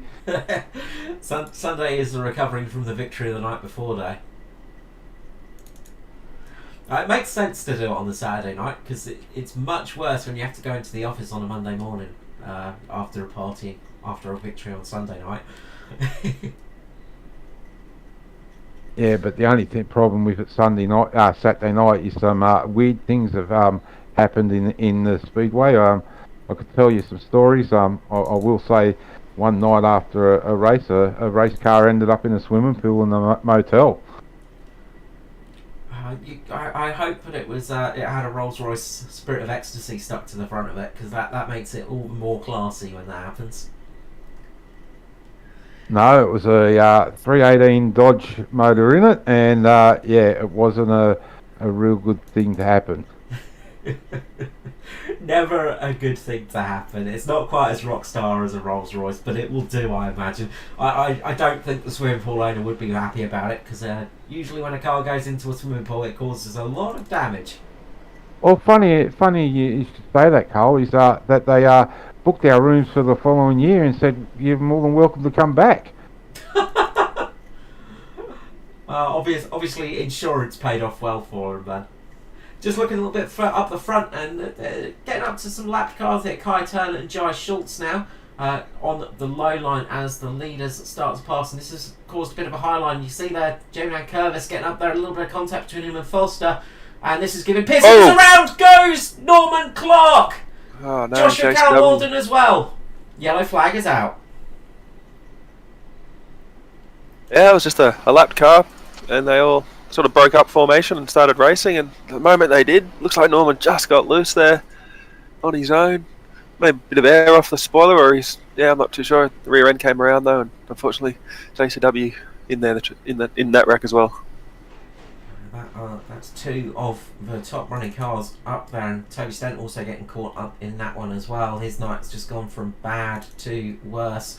I imagine he's going to be feeling pretty broken in that car now, but that was a big moment. That's two cars that we know are quick out of this race now, and they've still got a chance, of course, but that is some damage that's going to hurt them for the later stages.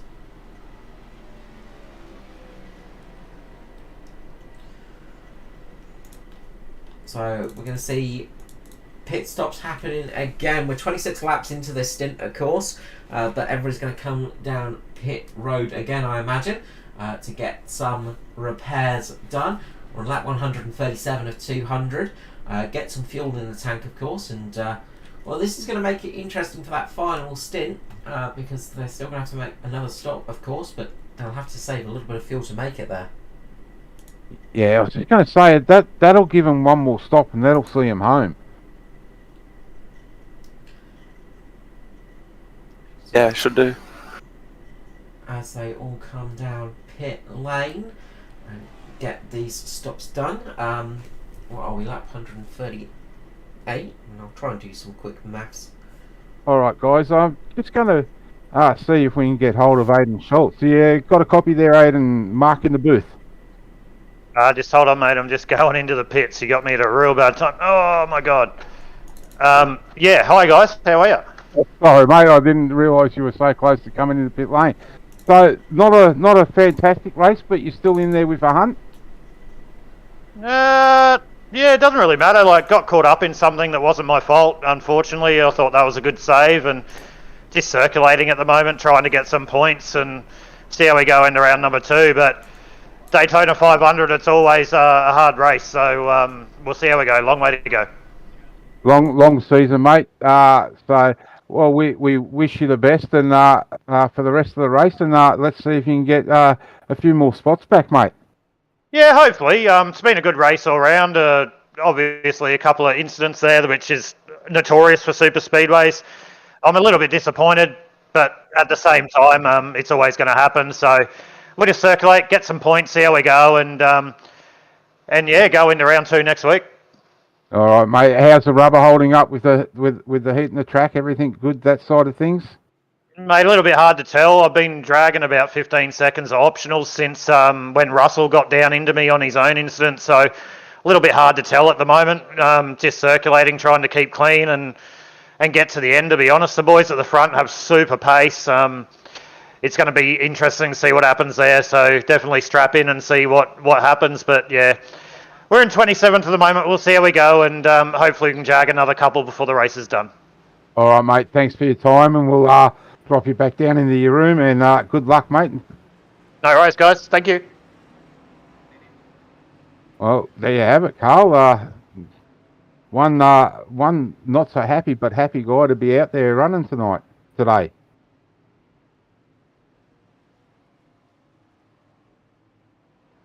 All right, we've got a couple of guys in the infield care centre. We might pull up Mr.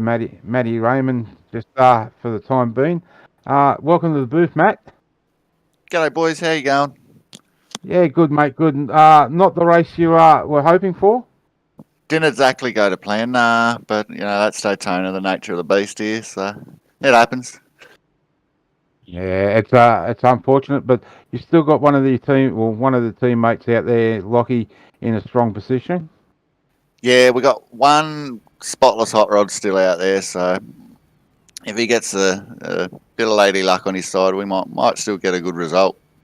We'll see what happens. But we got a lot of positives to take from today. Our setup was really quick. Like all of us, we all sort of had a bit of a different set amongst us as to what made us all feel comfortable, and we could pretty well do what we wanted with the cars. And we noticed when everyone else was starting to get real skatey, I don't know if you guys are noticing it, but it's getting pretty loose and sort of snappy out there. Sort of after about 25, 30 laps, maybe even sooner for some. I'll just interrupt you there because we're going to go back green, but stay there. All right. So we got the two Mitch boys on the front. So we're back under green now. Great jump by Josh. I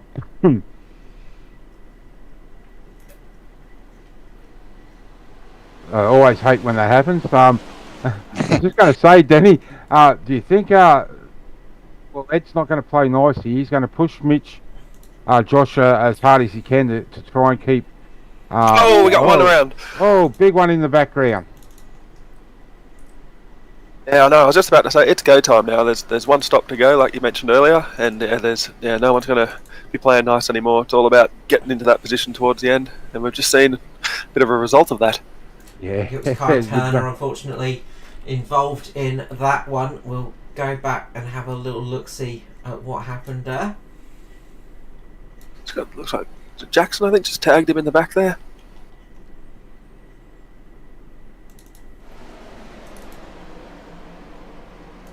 So replay here, and almost looks like Paul Jackson might have got loose and just, I'm not sure. He got to the back of Turner there. That was a big one for sure, and quite a few cars caught up in that one. Looked like maybe Stevie Duck just had a little bit of a wobble there as well. I'm completely the wrong car there, sorry. The car in front, the green car in front, sorry. That's Adam Malone. Adam Malone may have just slowed down a little bit. There was a slight check-up, and that's what's caused a big incident in the back of the field, and quite a few more cars caught up in that one, including, unfortunately, it looked like Russell Bracker for SRM there, as we've got Manny Ray in the booth, but it looks like maybe Ruben made it through that one unscathed. It looks like maybe Aiden Schultz was mixed up in that too. The man we were just talked to under caution. So Hope he doesn't come back and haunt me. I think that was actually his teammate. I think that was Luke Kenny, I think. So I think Aiden got through that one okay, but Luke Kenny may have just got slightly caught in that one, so he just made it through. But as I say, got Mr. Matty Ray in the booth, and obviously we'd rather you be here at the end of the race, mate. Yeah, you and me both, eh? Yeah, we got a few hurt cars out there, but that's alright. It's the nature of racing, isn't it? Well, one of your teammates in Ruben Phelps, mate, has just got the lucky dog, so that will pull him back onto the lead lap. So let's hope him and Lockie can hook up and get a good result for the team. Yeah, we'll see how we go. The little Kiwi's, we're not sure what's going on with his set, really. We loaded in and we all had very similar diff ratios or final drive ratios, and for some reason he's using a lot more juice than the rest of us, and he was struggling at times. So we're not sure if it's maybe because he's got a little wrinkle on it or what, but he is hurting a little bit, so we'll have to see how he goes. Might be, if him and Lockie can sort of get with each other and he can get behind Lockie and give him a good push, it might work out for the better. We'll see how we go, though. Smart move here by Phelps. He's coming in pit lane and just topping up with a little bit more go juice. Obviously, one more stop will get them home. Around about lap 165, I think, was probably the latest time you want to come in. But he's going to top it up with a little bit more gas here, and that could be a wise decision in the latter stage of this race. Just gives him the opportunity to run a little bit longer than everybody else, and if a late caution comes out, he could be in a lucky spot. Yeah, that's exactly right. He could sort of have that little bit of extra gas and only do a little splash at the end, which could pay huge dividends coming back out of pit lane.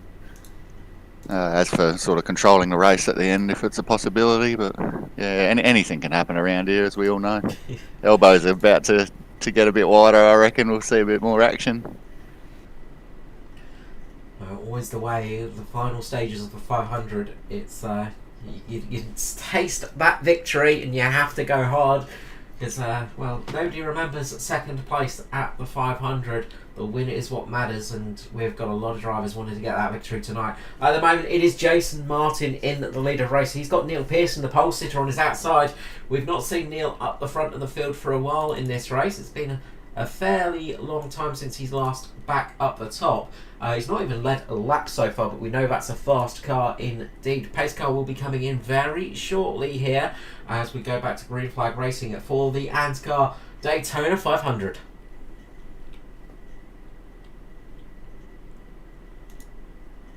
Well, we've got another two drivers down there. We might pull up and have a little chit chat to them once we get going back green again.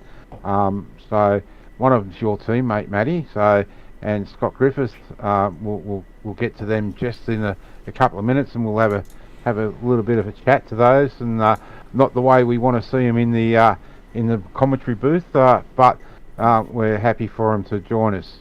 Yeah, a bit of an early party for us. I might head back down to the team soon and see what help I can give them lads. Well, good luck for the rest of the race, Matty Ray, and hopefully your team can get a good run. Alright boys, thanks a lot. Thanks for all the support too, guys. You're great help. No worries, mate. Thank you for joining us. And the green flag will drop very shortly. They're in the restart zone. Who's going to get away nicely here? Jason Martin will put his foot down. Pearson gets a good start with him as they come down turn one side by side. Listen to these engines roar.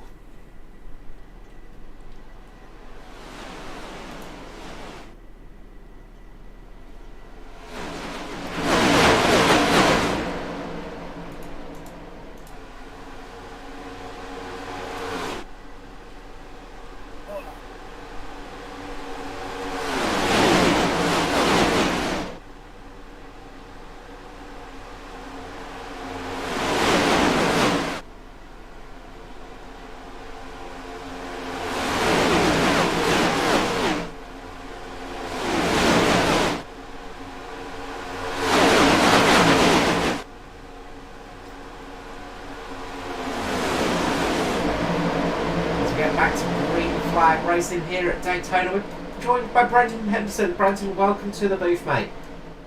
Hey guys, thanks for having me in here. Look, I would say it's a pleasure, but we'd rather have you at the end of the race. Obviously, not how your 500 you would have wanted it to run tonight? No, not at all. Yeah, just had some bad luck today. I think early on in the race, I can't remember who it was, someone got a bit loose and I just tried to get out of the way and my car just got loose itself and I hit the wall and that put me 4 laps down, and then don't know what happened there at the end. I don't know who it was, someone in front of me pulled into the apron, broke a little bit earlier than I was expecting. Then I sort of swerved out of the way and then I got hit in the wall. It gave me a meatball. When it goes wrong in a big way at Daytona, unfortunately. Yeah. It is a painful thing to have happen, especially when you've been doing almost 150 laps here.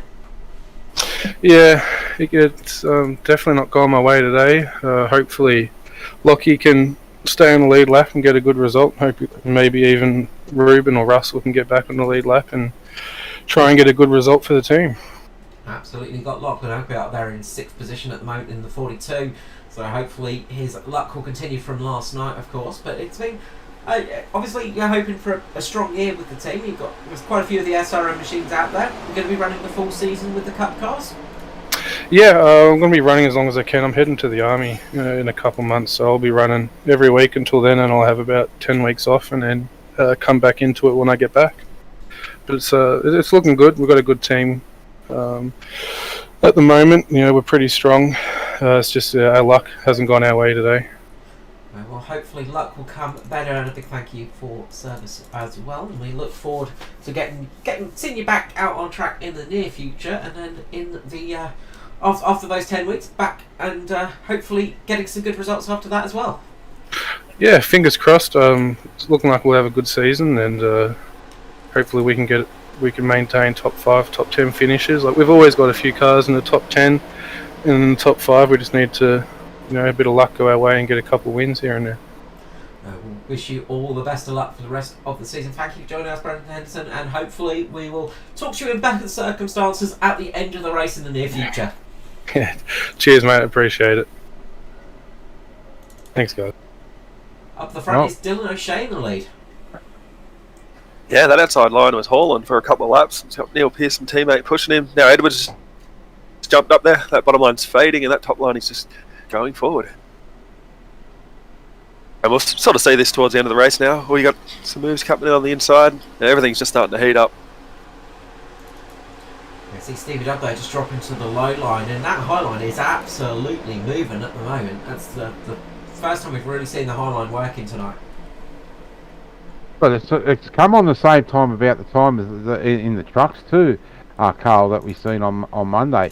It was about 50 laps to go, and it really come on strong. Yeah, absolutely. It was driving on Monday. You felt the high line starting to come alive in those latter stages. It was very much a low line race through the beginning, and then all of a sudden that high line came fully alive on you, and the low just was starting to struggle. The car's got very twitchy down there, and the high line was a little bit more stable. I wonder if we're seeing that again tonight.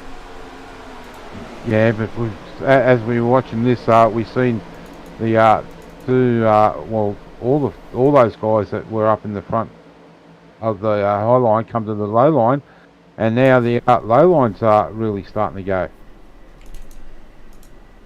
If you've got that support behind you, though, that makes the difference for sure. And it looks like that support's fallen on the low line now, as you see Jamie Nankervis behind the two GPR cars, Dylan O'Shea and Neil Pearson there. Then we've got Foster in 4th. Carol Walden's worked his way back nicely through the field after getting involved in that incident. Looks like that car is still chugging along nicely.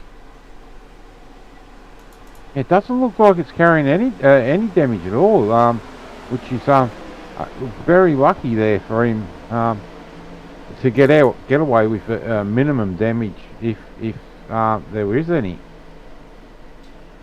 Yeah, I'm surprised to see him up there in such a short time, because he's absolutely worked his way back through the pack nicely, and JCW is good here. We've seen that in the past. He has got a lot of talent on the super speedway, and he has worked his way back up through the pack in an incredible quick time there. And the one person that's I'm happy to see up there is the 23 car of Raymond Jagger. He's come up quite a ways too. Yeah, starting in the mid-pack in 13th position. We've seen him in all the spots tonight. He's been down the back of the pack, in the middle of the pack, and he's working his way up nicely now. And he's going to be pretty happy there. And he's one of those drivers that you really have to keep an eye on. Jaeger is incredibly good on the ovals, and we've seen that in the past with him taking victories. He is always there or thereabouts. He's one of those drivers you just have to keep an eye on, because he will soon be up there and he can quickly snag that win.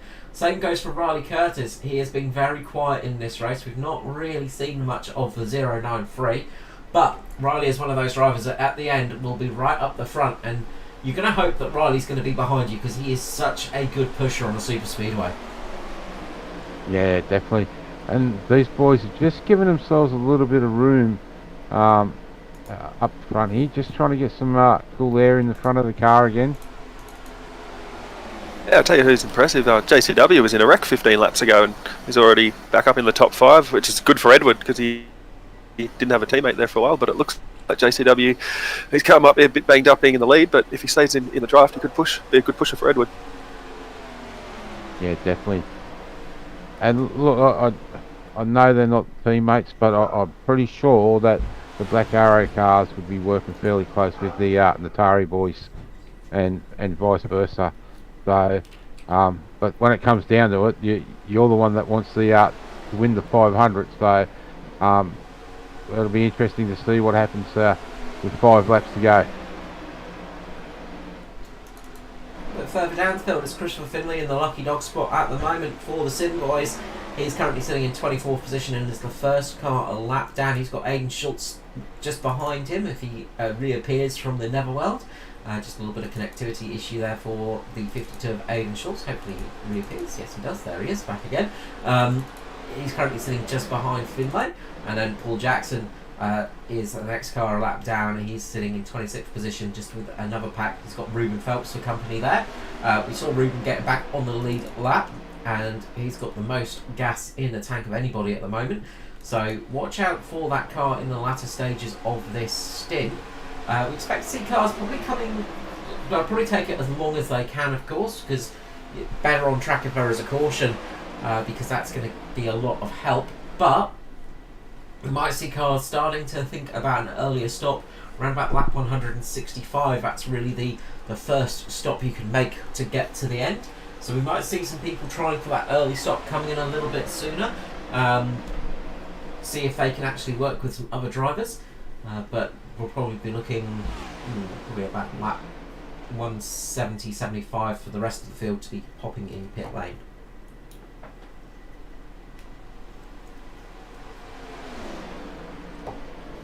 So race is chugging along nicely here. We've got less than 50 laps to go, 44 laps remaining here tonight, and is it 3 cautions we've seen? Yeah, just 3 cautions. I'm gonna say, is anyone brave enough to pick a winner yet? No. No,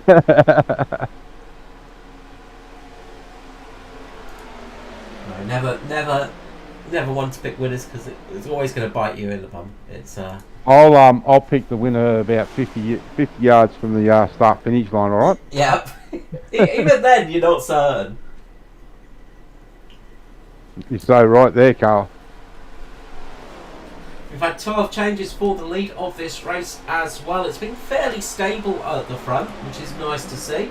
Dylan O'Shea now in the lead. He's getting some laps under his belt. And he's got Neil Pearson just behind him.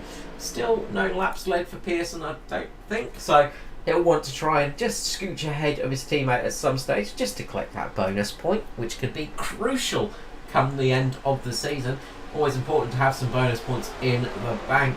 Of course, this year, slightly different format for the chase when we get to it. After all of these rounds of the racing, if you get a victory in the regular season, you can secure your spot in the chase as well as the points. So victories are important this year, as long as you're a full-time competitor. You've got to compete a certain amount of races before you lock yourself in, of course, but the easiest way to get yourself in with a chance of getting in the chase is getting that victory under your belt, and getting it done at the 500 is always a nice feeling.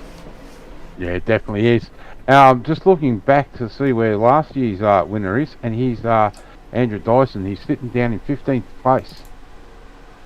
He's just catching up to the tail of this pack, though. So he's got Dave Douglas and Lachlan Urquio there. Luke Traher even just behind him. They're just catching to the back of Darren McKenzie, of course, the winner of the the Funder Series, of course, on Wednesday night. So he's already got a victory under his belt this week. He'd love to get a second one for the ANZCAR Series. If he can get a second one under his belt, he'll be very happy indeed. Just ahead of him is Chris Purnell, the returning driver in the 920. It's great to see Chris back out on track, a stalwart of the sim racing community. He has been having some practice back on the ovals, a little bit rusty, he said. Since getting back, he's still getting fully used to it, and it does take a few races just to get that confidence back, but the skill of Purnell, it's always scary once he gets his confidence back, because we know how fast he can be. And I'm not going to say a word because it bit me in the backside last night. Yeah, we're not allowed to speak about that driver to help him out in the race. We try not to put curses on people. We saw Norman Clark caught up in that incident before, and he is currently sitting 4 laps down. He's getting back into this race, but his night is, well, you've got to say, it's not looking good. Sitting 4 laps down at this stage of the race is going to be tricky. He's in 29th position, just behind Phil Otto, who is 3 laps off the lead with Russell Bracker. Those two having a bit of a battle at the moment.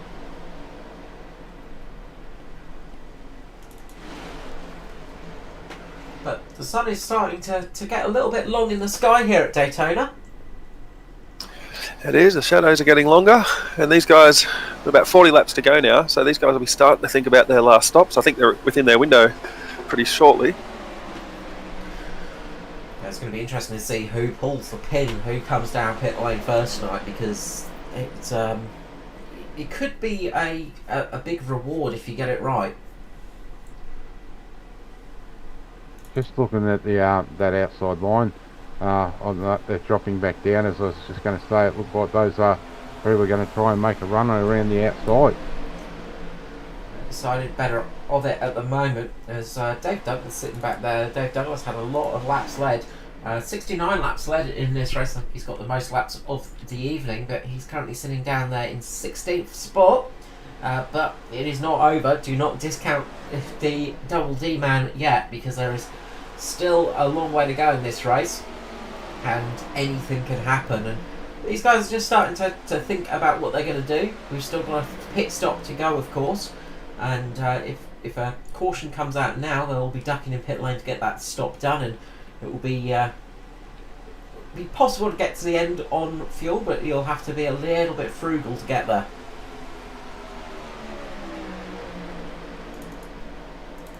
Yeah, you want to sort of like leave it a little bit, maybe 5 laps from now if you're going to try and make it early, because you've still got to think about a green-white checker, and when you pit, you're going to be out there on your own, burning more fuel.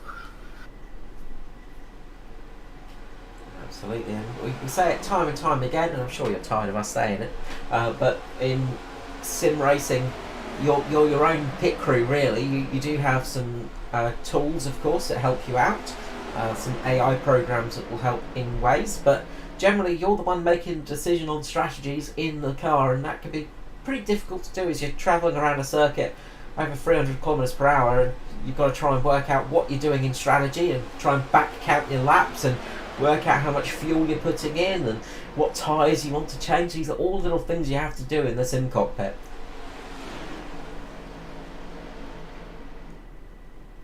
Yeah, I'm no good at maths on the fuel. I just prefer to put a full fuel tank in if I've got to sit there for tyres anyway.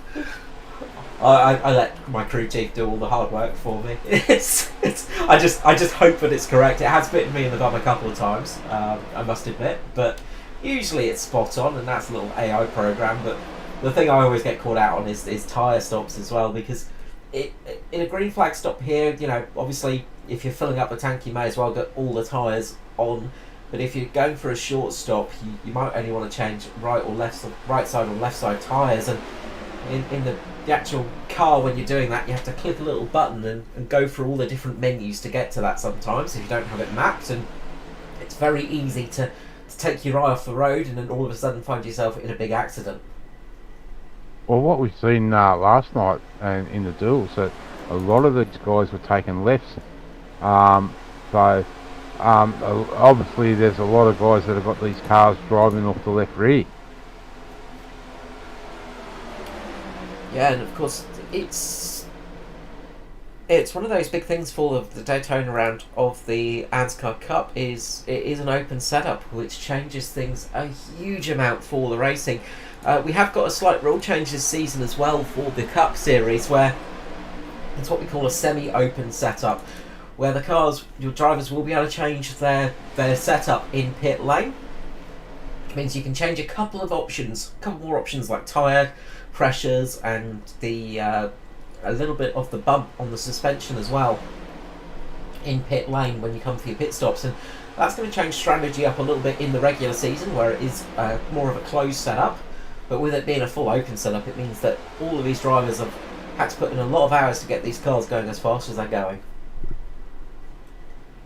Yeah, and as I said earlier on in the broadcast, mate, I know there was guys still testing their setup 10 minutes before the server went up, so trying to really fine tune the setup for the long race.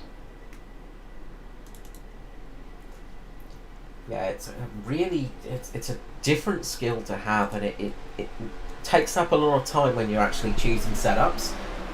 It really does add a lot of time to your week, unfortunately. But this is why we like to have a couple of races that are open setup, but not a full year, because it would just be a nightmare to do it every single week. Currently looking at Christopher Tomlin here down in 18th position. He is the leader of this second pack at the moment. About a 2-second gap between first to last in the main pack, and that's Luke Traher in 17th. And then we drop back a good 16 seconds to Christopher Tomlin here in 18th position. Quite a big gap at the moment between himself and Luke Traher, which is not showing up correctly for some reason. For some reason my software is not quite working how it should be, but they've got a big gap, and these cars running a relatively short line, but they'll keep on chugging along.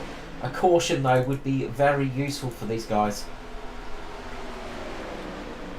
I think there's a few guys out there that might be looking for a caution, and if they do get a caution now, before they go down pit lane, it'll be a full-on race, a sprint race. Yeah, absolutely. It becomes a very different race indeed, and you've been chugging along for all these laps and just keeping the car going and keeping the car safe, and all of a sudden if you get a late caution and it becomes that sprint race, you've got no stops to worry about. It is all go, and that's where the gloves are off and the race really can become quite chaotic, and we often see cautions breeding cautions in those situations.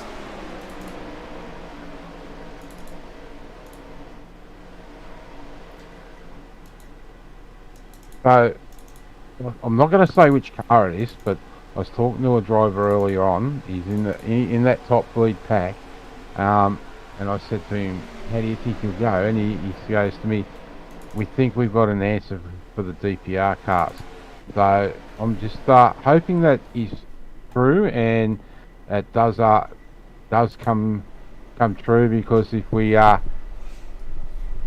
will see a hell of a race the last 10 laps. Yeah, that's it. I mean, the DPR cars have been fast all week in the speed week. They have been some of the top cars, and obviously taking pole position is a big indicator of a car having speed. In the qualifying, of course, it is a qualifying run. You don't have any cars around you, so you have to do it on your own. There's no draft action, there's nothing to help you out. It's you versus the track. You've got to have that car absolutely perfect around the course. You want to keep as close to that yellow line as possible to get that pole position, and it is all down to how you got it set up to run in the open air. But sometimes a car that's quick on the open air is not always quick in a pack. However, tonight it looks like DPR have got that setting absolutely perfect, as we've seen their cars running well all throughout the field. So we're now down under 30 laps to go. So who's going to be the first one to blink and come to pit lane? This is where nerves will start setting in, and the drivers will have to start thinking about the pit stops. It can be really, really nerve-wracking as well if you're one of those drivers. Yeah, definitely. Yeah, I thought he went to... well, we've got another driver down in the care centre, and I'll see if he wants to come up and have a chat. I did try and pull him up before. Are you there, Scotty? Yeah, I'm here now. I hit the wrong button before. Mate, not a great race for you this afternoon. Nah, I had a few issues with a couple of cars, blinking connection. The one I almost lost off third. The car's really loose in that top lane, and he bounced back through my car, and I lifted off the gas and almost lost it. Went into turn one, and his car did the same thing and turned around in front of everyone, unfortunately. Yeah, well, mate, it's a long season. We're going to see you around for the whole season, are we? Yeah, I mean, this time last year I actually broke my thumb in this race and had to miss a few races, and then life got in the way. But yeah, I've signed up for a charter this year, so I'm going to attempt probably, about 99% of it. Probably miss Martinsville, probably the only race I'll sit out. Fair enough, mate. Well, unfortunate for today, mate, but a long season to come. And we hope we can talk to you again later on in the season, but in better circumstances. Yeah, I want to end up in the booth one night after the race. Be good to win one of these, or at least get on the podium. It'd be top fun. But hey, a good job while you guys watch all the broadcasts from last night too. Yeah, well, thanks, mate. Well, we'll let you go, get a cool drink, and sit back and watch the last of the race. And let's hope we are talking to you in better circumstances in the next few weeks. Yeah, thanks, guys. Enjoy the rest of it. I'm going to go back to the couch and finish up the Budweisers and watch into the race. Okay, mate. Thanks for your time. Thank you. Scotty Griffiths there making me feel jealous. I mean, it gets an easy night. We've still got a long way to go. But last year, of course, breaking his thumb, he had a big accident on the track, and I think his thumb got caught when the wheel spun. And sim racing, it is dangerous. It's one of those things that you sort of think, oh yeah, there's no risks at all in sim racing. It's great. You don't have any risks like real motorsport, but you can absolutely get hurt still. And Scotty Griffiths has proven that. You've got to be so careful when an accident happens to make sure your thumb's not in a position where it can get snagged, or a finger, because the direct drive wheels and the steering wheels, they have a lot of force feedback in them. Yeah, definitely. I know Brad Allison last year hurt his wrist post-race. Someone got loose and went into the back of him, and it absolutely jarred his wrist. So and another unfortunate one there. Yeah, it is an easy thing to happen, and you know it's crazy when you sort of say, oh yeah, I got hurt racing, it was sim racing, but it does happen. You've still got to be a bit cautious. So we're glad that he's fully recovered, and glad to see him back up to speed now, and hopefully next time we bring him up in the booth it will be in better circumstances as he gets a good top 3 finish. But top 3 at the moment, we're sitting steady. It's Dylan O'Shea, Neil Pearson, Jamie Nag Curvis at the moment, and Edward Foster and Joshua Carroll-Walding sitting in 4th and 5th. So we are getting to that point. I think we're going to see pit lane action in the very near future. Yeah, Sure. I'm just so I was just going to say to Denny G, I see these cars getting a little bit of gap between them now. To me, I'm reading that they're getting ready to come down pit lane just to give themselves a little bit of room. Yeah, I believe so. It's been about 32, 33 laps since they were on pit road, so they'll do very shortly.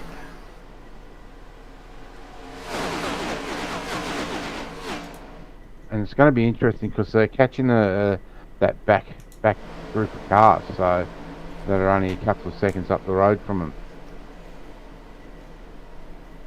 Yeah, coming in pit lane, if there's a big group of cars up in front, can be a smart little move as you're coming up to traffic, of course, because it means you don't have to worry about fighting through it. But as we've seen in the past, sometimes that can bring a caution out and leave you a little bit stuck.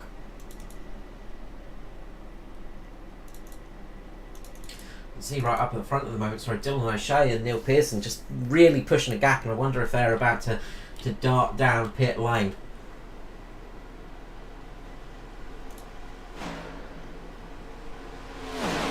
No takers yet. They're leaving it as long as they can, and I think they're waiting for those tanks to be a little bit dry. A sniff of an oily rag left in the tank, I think, before they come down.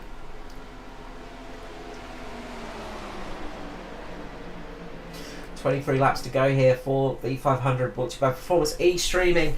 Of course, the action is not done yet, as we will be heading to Auto Club Fontana for round number 4 of the Australasian Supercar E-Series later on tonight, but we still have plenty of action here for the 500 for the ANZCAR Cup. I think that back in front are coming down pit lane. Yep. They Here come the lead. Oh, Huge glut this of could be cars dangerous. as they all somehow make it into pit lane. A huge amount of cars coming into pit lane now.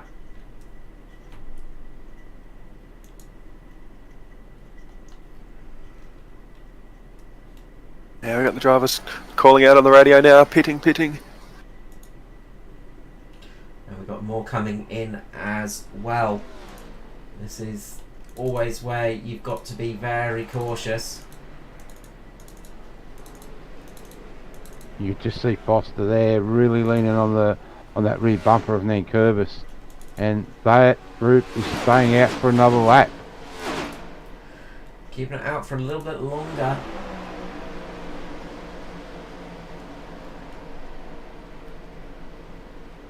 Could be a smart move, of course, because as we've seen a few times, we've had those cautions come out with pit lane.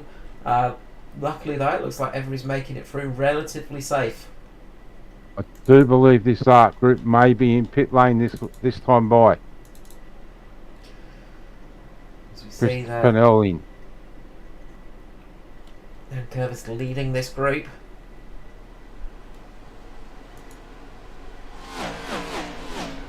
Couple of lap cars here. Yep, they're all peeling off, so they're all in the pit lane. So,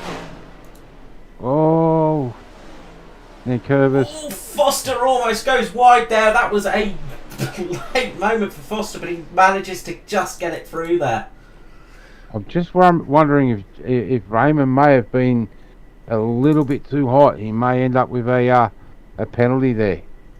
See how long he is stationary. Of course, you get the penalty you'll get, and you have to serve it, and the black flag comes out. But he looks like he's made it through here, and he's stationary for a very short time. He's just taken fuel. I think Foster may have taken some tyres with JCW there. So we've got a few different strategies playing out here now. And, well, where are they going to come out to this pack? We've got Jason Martin in the lead at the moment. Still yet to stop. We saw Jason Martin going long. It's Martin, Mickelmore and Urquio at the moment having a good run out there. Looks like Jaeger might have beaten out the rest of the pack, as he's ahead of Dave Douglas, Luke Traher and Foster.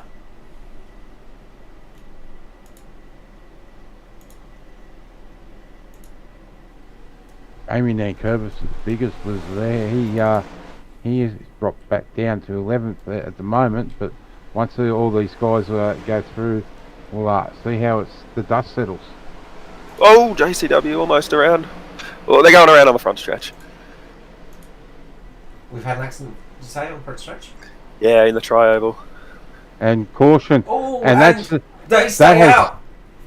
Yep, that has just stuffed the Mitch boys up and Urquio up in some sense, but they will get into the pits under caution, so no pressure. I believe Jamie Nankervis is around there on the front straight too. Okay, we'll go back to the replay. Started off turn 4 with, looks like JCW. I'm just watching that now. Sort of got pinballed a little bit in the middle.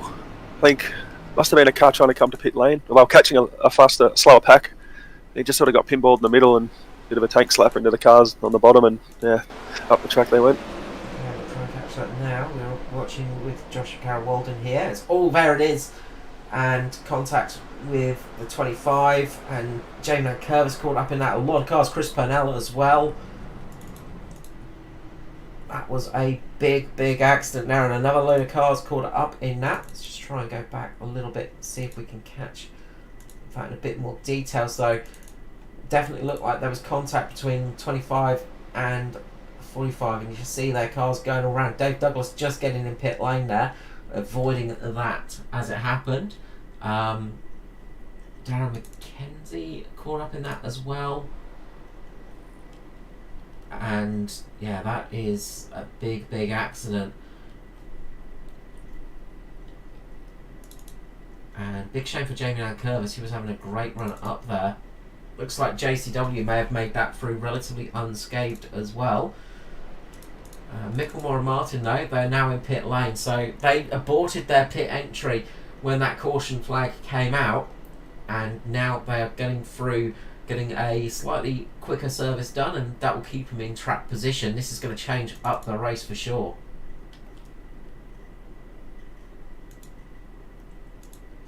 Yeah, well, only about 13 or so laps to go. Well, we've got a wreck just happened there.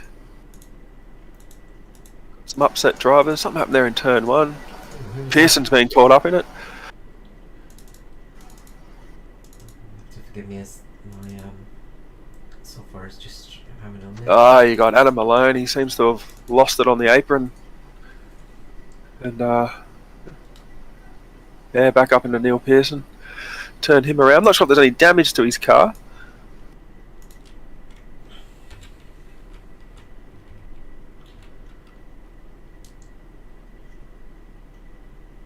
So we'll just see if we can catch this with Neil Pearson. Sorry, you'll have to forgive me as I have to do this slightly more manually. Oh, around goes Pearson there. And it looks like the Malone came up and just caught Pearson there and spun him around. That is devastating for that car. That's going to cost him. Yeah, he should be able to come back and get his track position, I think. But yeah, whether or not he got some damage in that, I'm not too sure. Just give me a moment as we're going to lose the overlays for a couple of moments here, folks. Just a little bit of an issue. So Raymond Jaeger is out the front of this one now. Yeah, just having a closer look.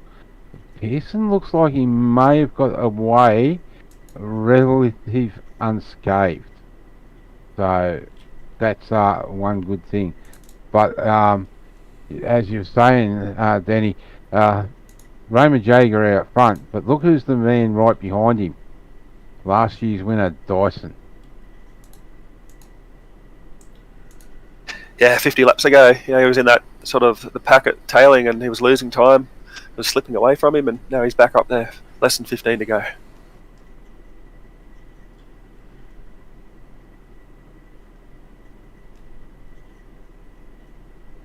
Oh, Smith doesn't see if JCW's got any damage from that wreck either. He can get up there and push Edward. The biggest loser out of that was Jamie Nankervis. He's fallen down to 13th position. We've got a lot of cars off the lead lap as well from Ruben Phelps onwards. Those cars have lost position, so that was a dramatic few laps. I apologise about pictures being a little bit lost there as we're getting back into that one. But we are going to be going back to green flag racing here very shortly.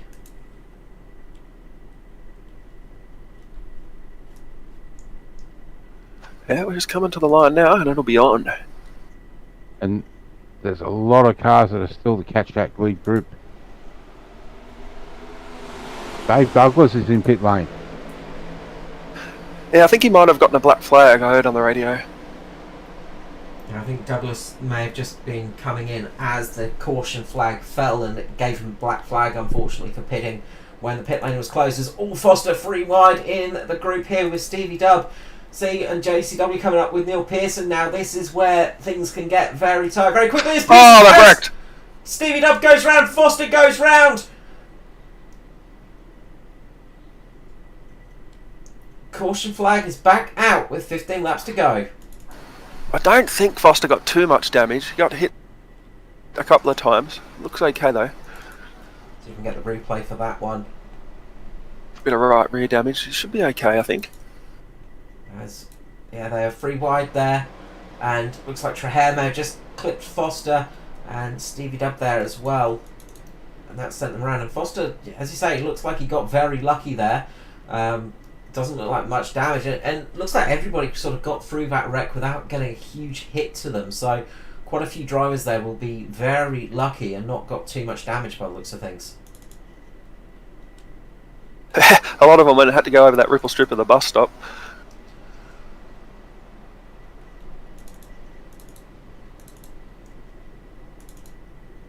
And that's going to bring some people back into this race, of course. But yeah, that would have been a big wake up for those drivers. We'll jump.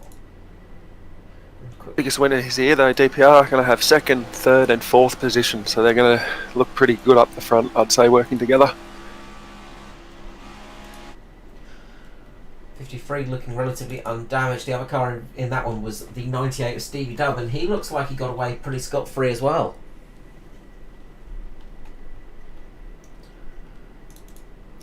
Yeah, I know the 21 got a little bit of side damage.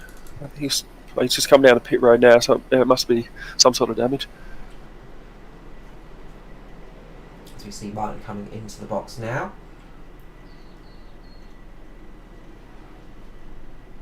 Foster's in pit lane. And quite a few cars pulling in just to get those quick repairs done, see what damage they've got. Jamie Curvis joining them as well. Yeah, as long as they can, didn't look like too much damage on those cars, as long as they can get it fixed. There's only 16 cars on the lead lap, so there still will be time. There'll probably be about 9 laps, 8-9 laps.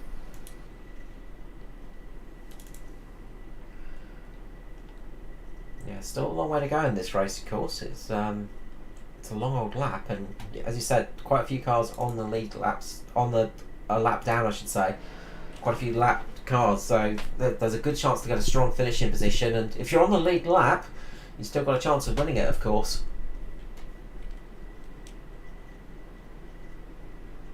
And their Curvis has left his pit box.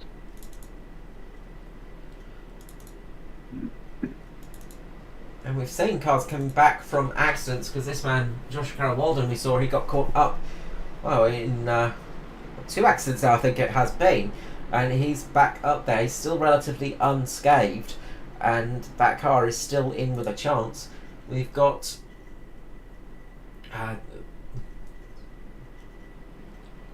we've got 6 cautions now. I do apologise. The overlay will be a little bit wrong from here out because of that restart. So I do apologise if some of the things coming up on screen are the wrong information. As Chris Purnell looks to be coming down pit lane, so he's decided he's got to come in and just get some repairs done.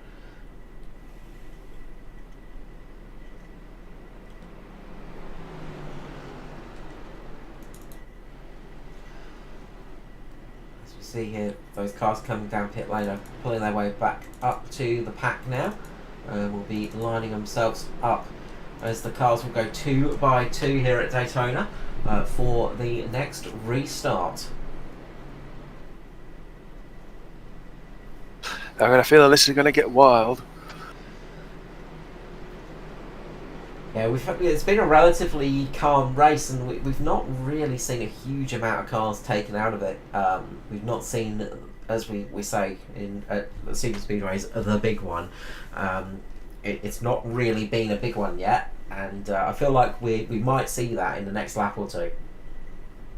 Well, we'll go back green here, and that'll give us 11 laps, 10 laps, 10 laps. Yep, 10 laps to go. So it's going to be a sprint race.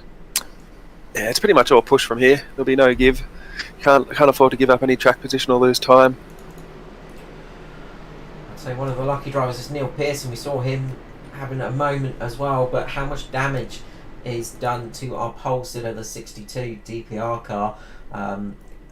Hopefully that one is still running nice and smooth towards the end of this race, but the pace car will be pulling in shortly. It's Raymond Jaeger at the front. We say watch out for Jaeger. He is always good towards the end of these races, and he's shown it once again. He's in the lead, and it's Dyson on the outside. Dyson has got a couple of teammates behind him though.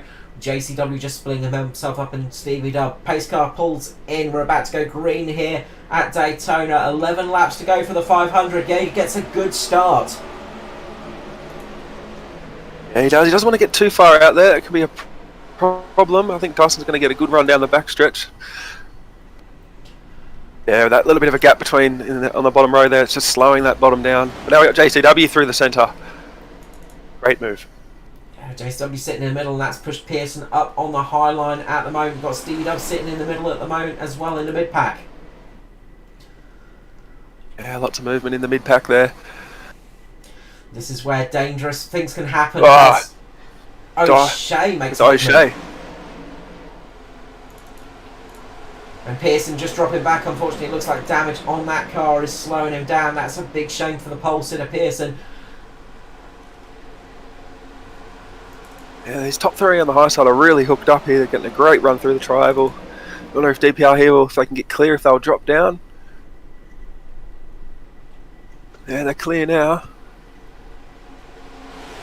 As now they've got to sort themselves out, and who's going to jump to the front of this pack.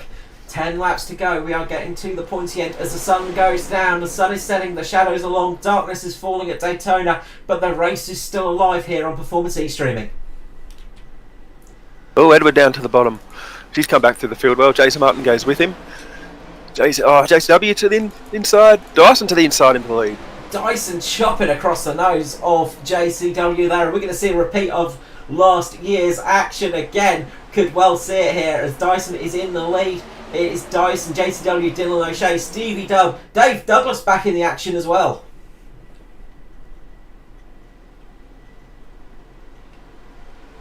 Yeah, Dave, though, he's just on the back of O'Shea, just giving them a good push. They'll have some good momentum coming off turn 2. Douglas making a move there he goes. To the inside. Martin with him. So this is where all the shuffling happens. Who is going to shuffle to the right place at the right time? We're soon going to find out as Stevie Dub looks like he's trying to go free wide here. Hey, had a look. And Foster going back to the top.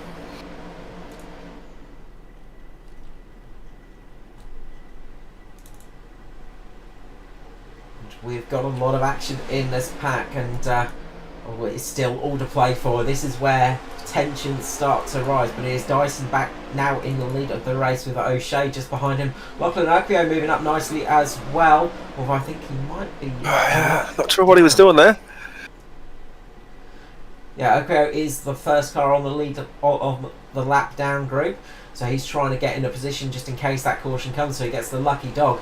But Dyson at the moment leading the pack. Luke Trahair now making a move on the inside with Foster. Yeah, that inside's just a bit broken up at the moment. It's going to be slow. Pearson's just got to get back up to these top 2 here. You have a good run through the tri-oval. I think the DPR cars will be clear. But now some momentum on the inside. It is too tough to call at the moment as these cars are just really going. But Dyson's looking good at the moment. He's got 3 teammates with him, as he's got O'Shea and Pearson linked up with him. Luke Trahair on the low line's got Foster behind him with Jaeger there. Lap car's coming up too, so it's going to play a role. As we are indeed catching up to some lapped cars. I can't quite see who it is on my screen. As now Micklemore working his way up to the field. Laps cars looks like they're going down. It's Darren McKenzie. He is pulling down to pit lane, allowing this lead pack to race to the finish. We've got 7 laps to go. 6 laps to go, I should say, sorry. It is very much coming to the end of the 500. We've seen some great racing here tonight. Oh, look at the push Douglas has given Micklemore here. Now, I'm not sure if DPR, if they had that back, they wouldn't want to give up that top lane now. Yeah, that top lane is looking relatively good, and they go back up there now. You can see they've got 2 cars at the front of the lanes. Micklemore is going to think about getting a push here. He gets up into the wall. Josh Micklemore scrapes the wall here. That's going to be costly for Micklemore as he loses momentum, but he holds the car steady.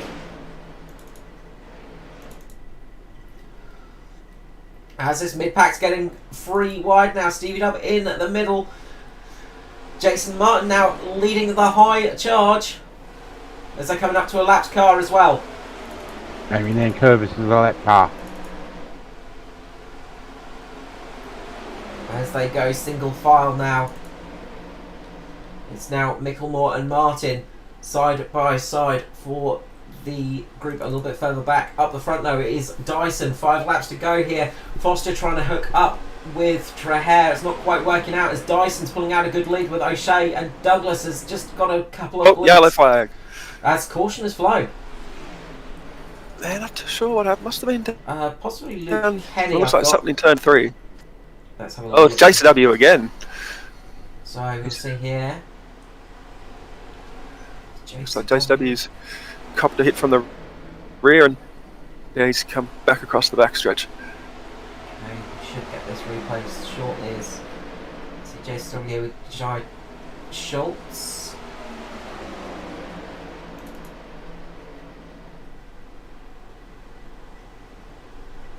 And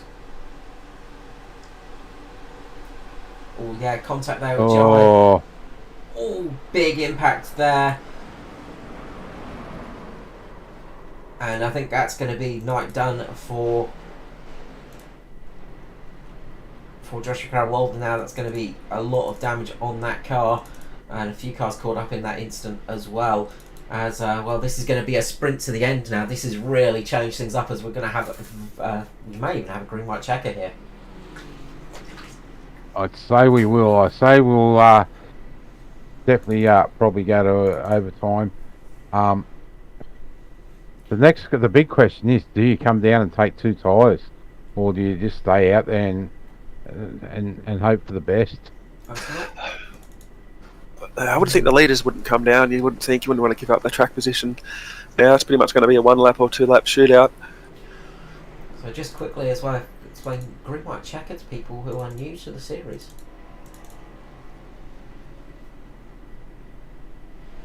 Oh, I'll leave that up to you, Mark. So what it is what they'll do is they'll come around, they'll get the checkered flag, they'll do 1 lap, and then they'll get the white flag. Once that white flag is flown, if there is a caution, it's too bad, too sad, you race to the end. But should a caution come out before the white flag, I do believe there's only 1 green-white checker, so unfortunately the race will end under a caution. Very much so. So just looking through our top 10 right now, and well, big names up here in the top 10 at the moment. It is all drivers that have a victory next to their name in the Cup Series, all the way down to 12th position, which is Kobe Jordan. We've got Ruben Phelps up there as well in P11, and then we get to some of those cars that are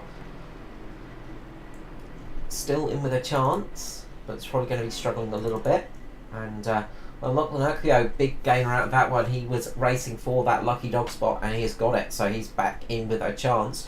We're going to have 15 cars on the lead lap here tonight, but it is the champion himself, Mr. Andrew Dyson, in the lead of this race at the moment.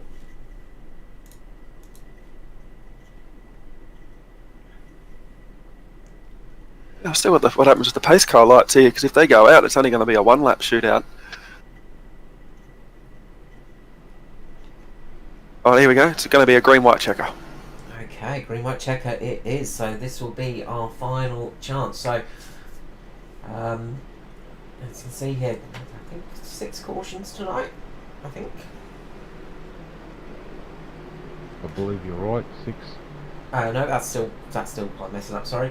But yeah, we're going to go for an absolute shootout to the finish now. You've got to say, you've really got to put your money on one of these DPR cars.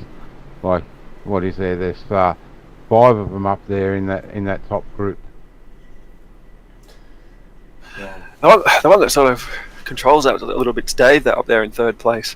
He's going to be pushing hard, and if he tries to get some clean air, if he gets a little bit of space, he's going to dart to the outside or the inside or wherever he can to get around Dyson. Yeah, it's no holds barred. Anything goes to, for here with the overtime. Of course, if we see the caution flag fall again, that will be the end of the race. So it could end on caution here tonight, but we're going to hope it ends with a checkered flag for the green. We want to see this race run to the end, but anything can happen, and it usually does. It's Dyson who's going to be leading off, and he's got Dylan O'Shea on his outside here. Nerves will be starting to build for everybody, I'm sure.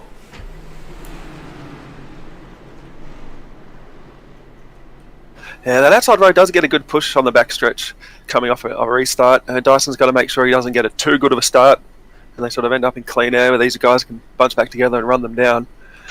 Yeah, it's not really the place you sort of want to be sometimes, even though it's only 2 laps to go.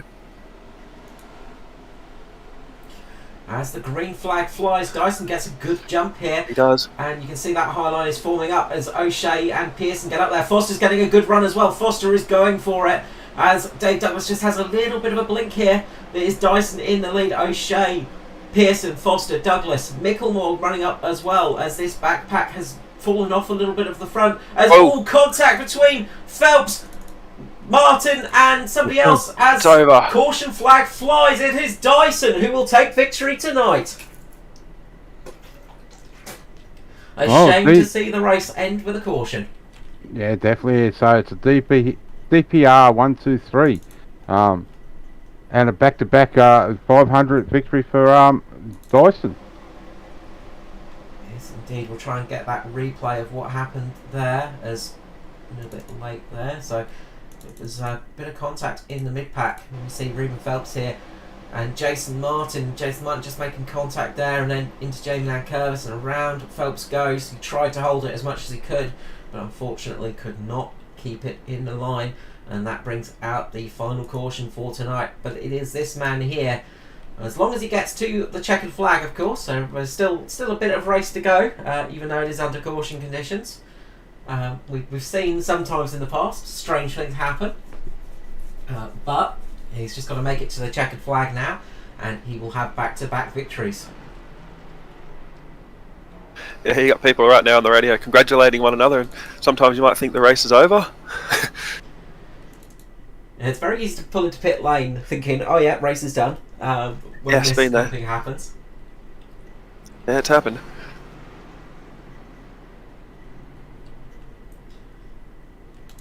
But it looks like it's going to be a victory for DPR. We said watch out for DPR tonight. They are strong. And, well, they're starting off the season in the best way possible. 3 cars in the top spots here as the checkered flag flies. And it is Andrew Dyson who will cross the line with victory here tonight. Not the way he would want it to happen, I am sure, under caution. But he will be happy with a win tonight. Dylan O'Shea will come home second, with Neil Pearson coming home third. He had an eventful night, you can say. Edward Foster brings it home in 4th spot, with Dave Douglas in 5th. Josh Micklemore 6th, with Steely Dubb in 7th. 8th for Kobe Jordan, a good run for him. Luke Schraher 9th, and Raymond Yeager in 10th position.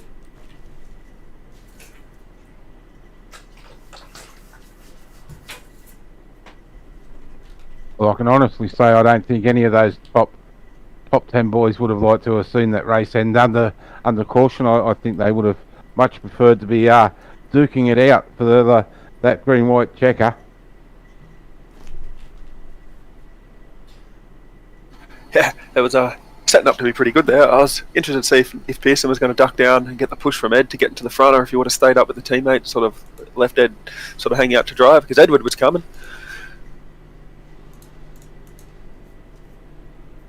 Yeah, it definitely was. It would have been very interesting, but it wasn't to be. So, back-to-backs as 500s for Dyson, as we said. I'm quite sure he'd be fairly wrapped with that. He's got all the panels on the car this time as well. A very different looking car from last year, as it has all the panels on board, and it's not just a roll cage with an engine at the front of it, as he makes it across the line this time. But I'm sure we're going to see some celebrations now for the reigning champion. It is the 41 Andrew Dyson taking victory here again for the second year running at the 500. Dyson gets the victory, and he is going to hope his season continues as it starts off, I'm sure.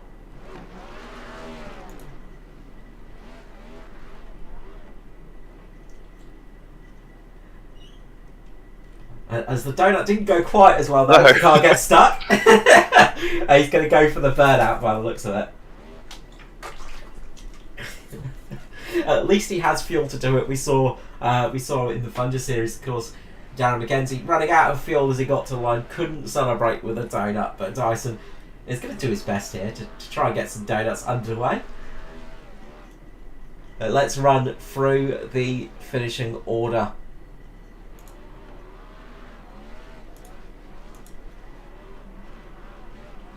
As it was Andrew Dyson taking the win. Started 30th, finished first. You can't do much better than that. Second place, we had Dylan O'Shea with Neil Pearson coming home third. A free car lockout for DPR tonight. Nasari come home fourth with Edward Foster and Dave Douglas in sixth. Josh Micklemore in fifth position. Sixth is Josh Micklemore. Steely Dub in seventh. Kobe Jordan eighth. Luke Trahan ninth, and Raymond Yeager in 10th position. Josh Schultz comes home 11th with Jason Martin in 12th, 13th for Lachlan Eckray, 14th for Ruben Phelps. Christopher Tomlin 15th with Aidan Schultz 16th, 17th for Brenton Hobbs with Jamie Lankervis home 18th, JCW Josh Carroll Walden 19th with Chris Purnell finishing 20th. Christopher Finley in 21st with Paul Jackson 22nd, it's Phil Otto 23rd, Luke Kenny 24th, Norman Clark 25th, Darren McKenzie 26th, Riley Curtis 27th, Adam Lane 28th, 29th for Russell Bracker, and Nigel Patton in 30th. Kai Turner brings it home in 34th position. Michael Donack 31st. As the order gets a little bit jumbled here, I'm sorry on the order. 34th, Matty Ray in 35th position. Brenton Henderson 36th. Scotty Griffin 37th. 38th for Glenn McLeod, and Todd Emery out early 39th position.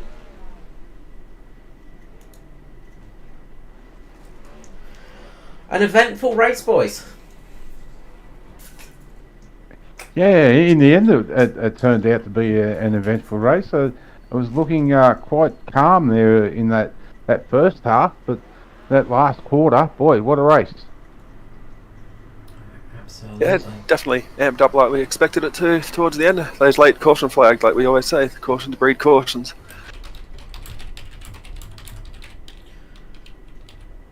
And we might start with our interviews shortly. Mark, I'll leave it to you for the interviews tonight, if that's okay. Yep, no worries, mate. I'll get them underway in just a moment. Just organising stuff.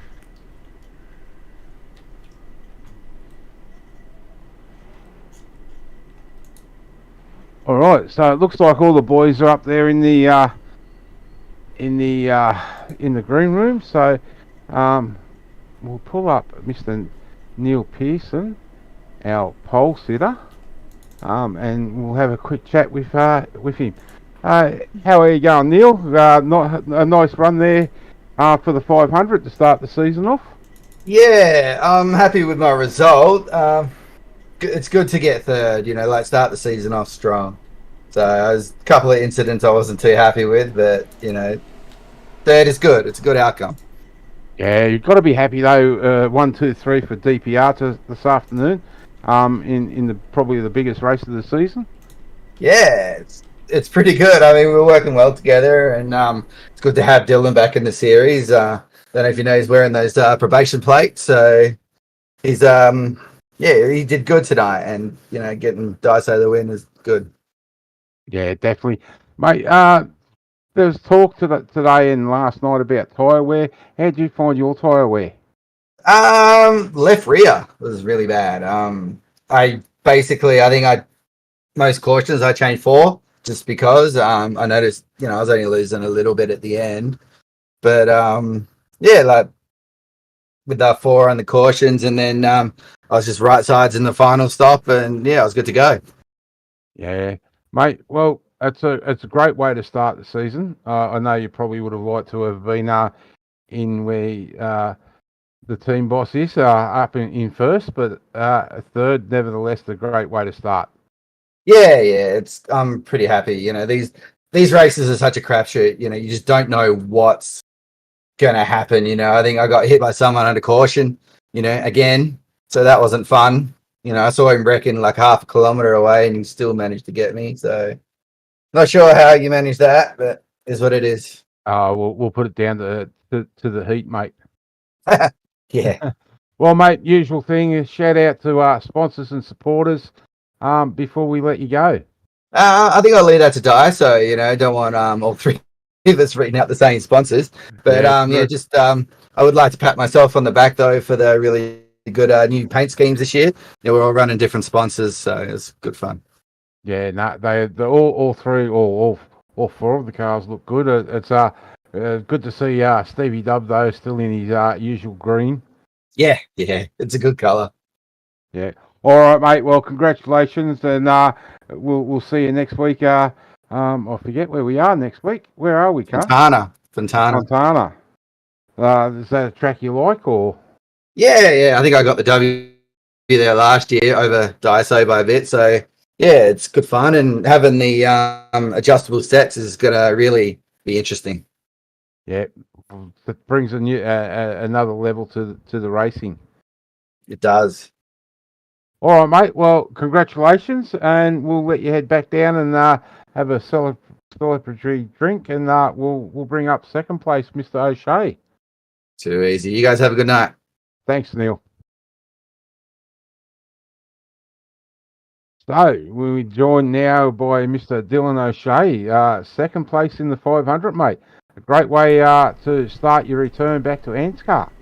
Yeah, what a race! That was good fun.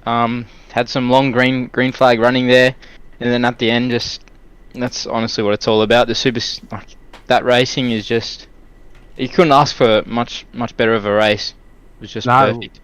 Well, that's what we were saying. The first half of the race was pretty tame, and then that second half was started to heat up, and then that last 50 laps that was on for young and old. Yeah, definitely. Those last few laps, 50, were just go as hard as we could, and then just try and avoid the wrecks and stay up front, which we did pretty well, and came away with a very good result with the 1, 2, 3. Yeah, well, I'll ask you because Mr. Dyson won't say anything. Was there any team orders where you're everyone just going to push Dyso to the win, or was it clever? Yeah, we're pretty close. So there's no, if Dyso gets the win, if I get the win, if Neil gets the win, you know, we're all getting around it. So there's no, it's just a given really. We all get the same thrill out of it. So that's all that matters. Yeah. So your teammate said about his left rear. Any problems with your tyres through the race, or was it all pretty calm sailing? No, I think I did it pretty well. I didn't feel too bad. I took the right tyres at the right time, and I didn't really have any worries, to be honest. Yeah, very good. Mate, any sponsors you'd like to thank? I'll let the other boys, you probably get sick of them, but just thank ANZCAR and all the admins that run this show. It's good to be back, and to run a race like this, it's awesome. And then you guys for broadcasting, and that's it. Thank you. No worries, mate. Well, congratulations, and we'll see you next week at Fontana. Cheers. Thank you, boys. Excuse me. Well, Carl, before we bring up Dyso, two very happy drivers there to be in the top, and I think Dyso will probably really let us know how the whole team's feeling. Absolutely, it's a great result for DPR. Great result as well to have O'Shea back up there. It's nice to see him back up in the top spot. Well, mate, we're now joined by back-to-back winner of the Daytona 500 for ANZCAR, Mr. Andrew Dyson in the 41 car. Congratulations to Andrew. Thanks, guys. How's that, eh? Pretty surprising. For a while there, we had our hearts in our mouth that last quarter of the race, backwards and forwards, and some really good close racing. Yeah, man. I think it was within 20 to go or something like that when we restarted with 15 to go.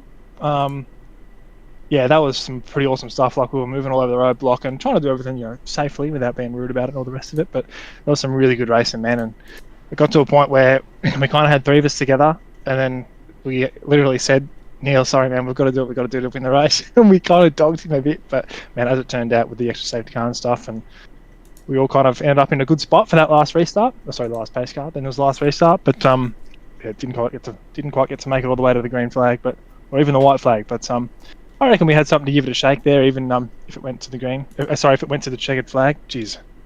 Yeah. So, It's been a long afternoon, mate. I understand that. yeah, it has been. Mate, yeah, like you guys were always, I guess, we all said from the outset that you guys were the team to beat, and you definitely proved it tonight. The other boys were saying about the left rears, a little bit burnt down. Did you have any issues anywhere that you need to keep an eye on moving forward to the following rounds? Not really, man. This is the only open startup race we run, so I think maybe apart from Charlotte, if we do that again, I haven't actually checked the regs on that one. So I think we don't really need to worry about it too much. But yeah, it was definitely killing the left rear for whatever reason. But that's just open setup racing. Just got to keep an eye on that sort of stuff and make sure you change it every now and then, because if you don't, you can end up with a suddenly extremely loose race car, and that's not fun around here. Yeah. Danny G, any comments or anything you want to ask Andrew? No, I just want to say well done. Congratulations. Thanks, man. Thanks. It was good to do some burnouts this year. I didn't get to do any, and then I even failed. I got caught on the apron. So Yeah, we saw that. Yeah, what a loser. But no, it was fun. It was good. Carl? No, just congratulations tonight, guys. So it was a solid run, and you put some effort in. Shame to see it under caution, but it looked like you had that one under control.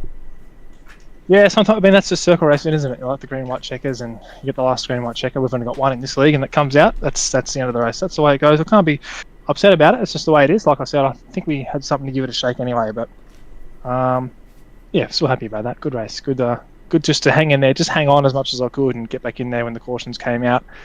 And yeah, I think Steve-O made some pretty good moves on one of the restarts. Or after we'd had a pit stop cycle there for a bit.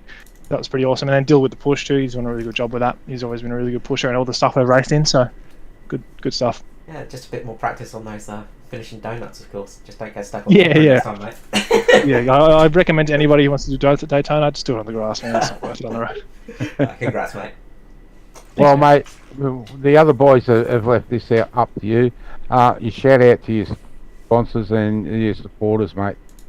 Yeah, certainly. Well, I think the biggest supporters are all the guys in the team. That's our weapons, and they get around everything we do, and we'll have a bit of fun doing it. So thanks to all those boys for all the racing today and the help, obviously.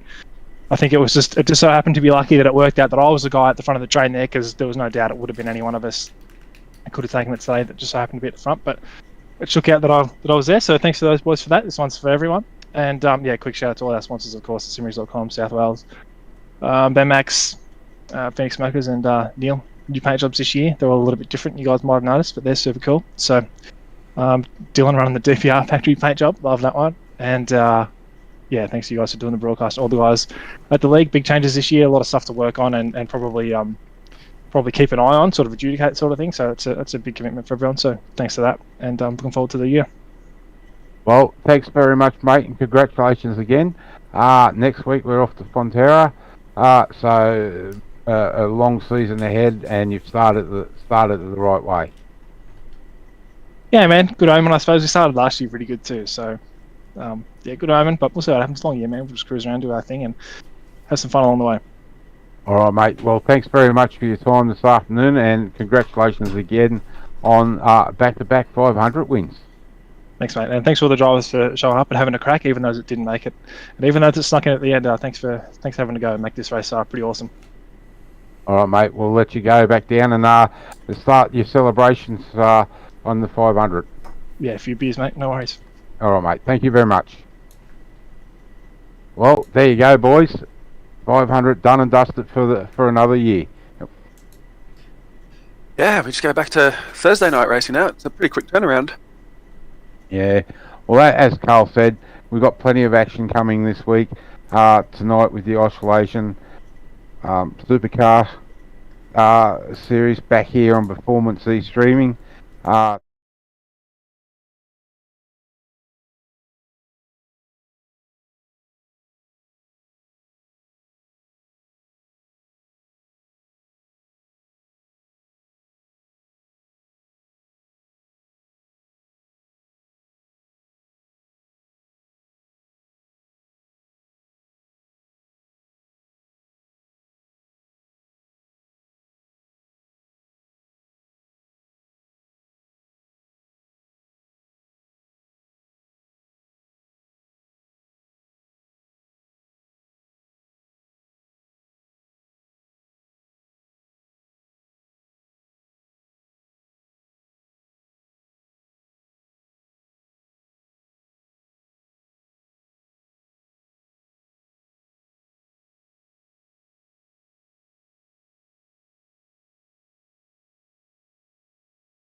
But for today, for the 500, it belongs to this man on screen, the 41, Mr. Andrew Dyson. Congratulations to him and all the drivers. We thank you for joining us today as well for the broadcast, and we will see you a bit later tonight. As ever, this is me,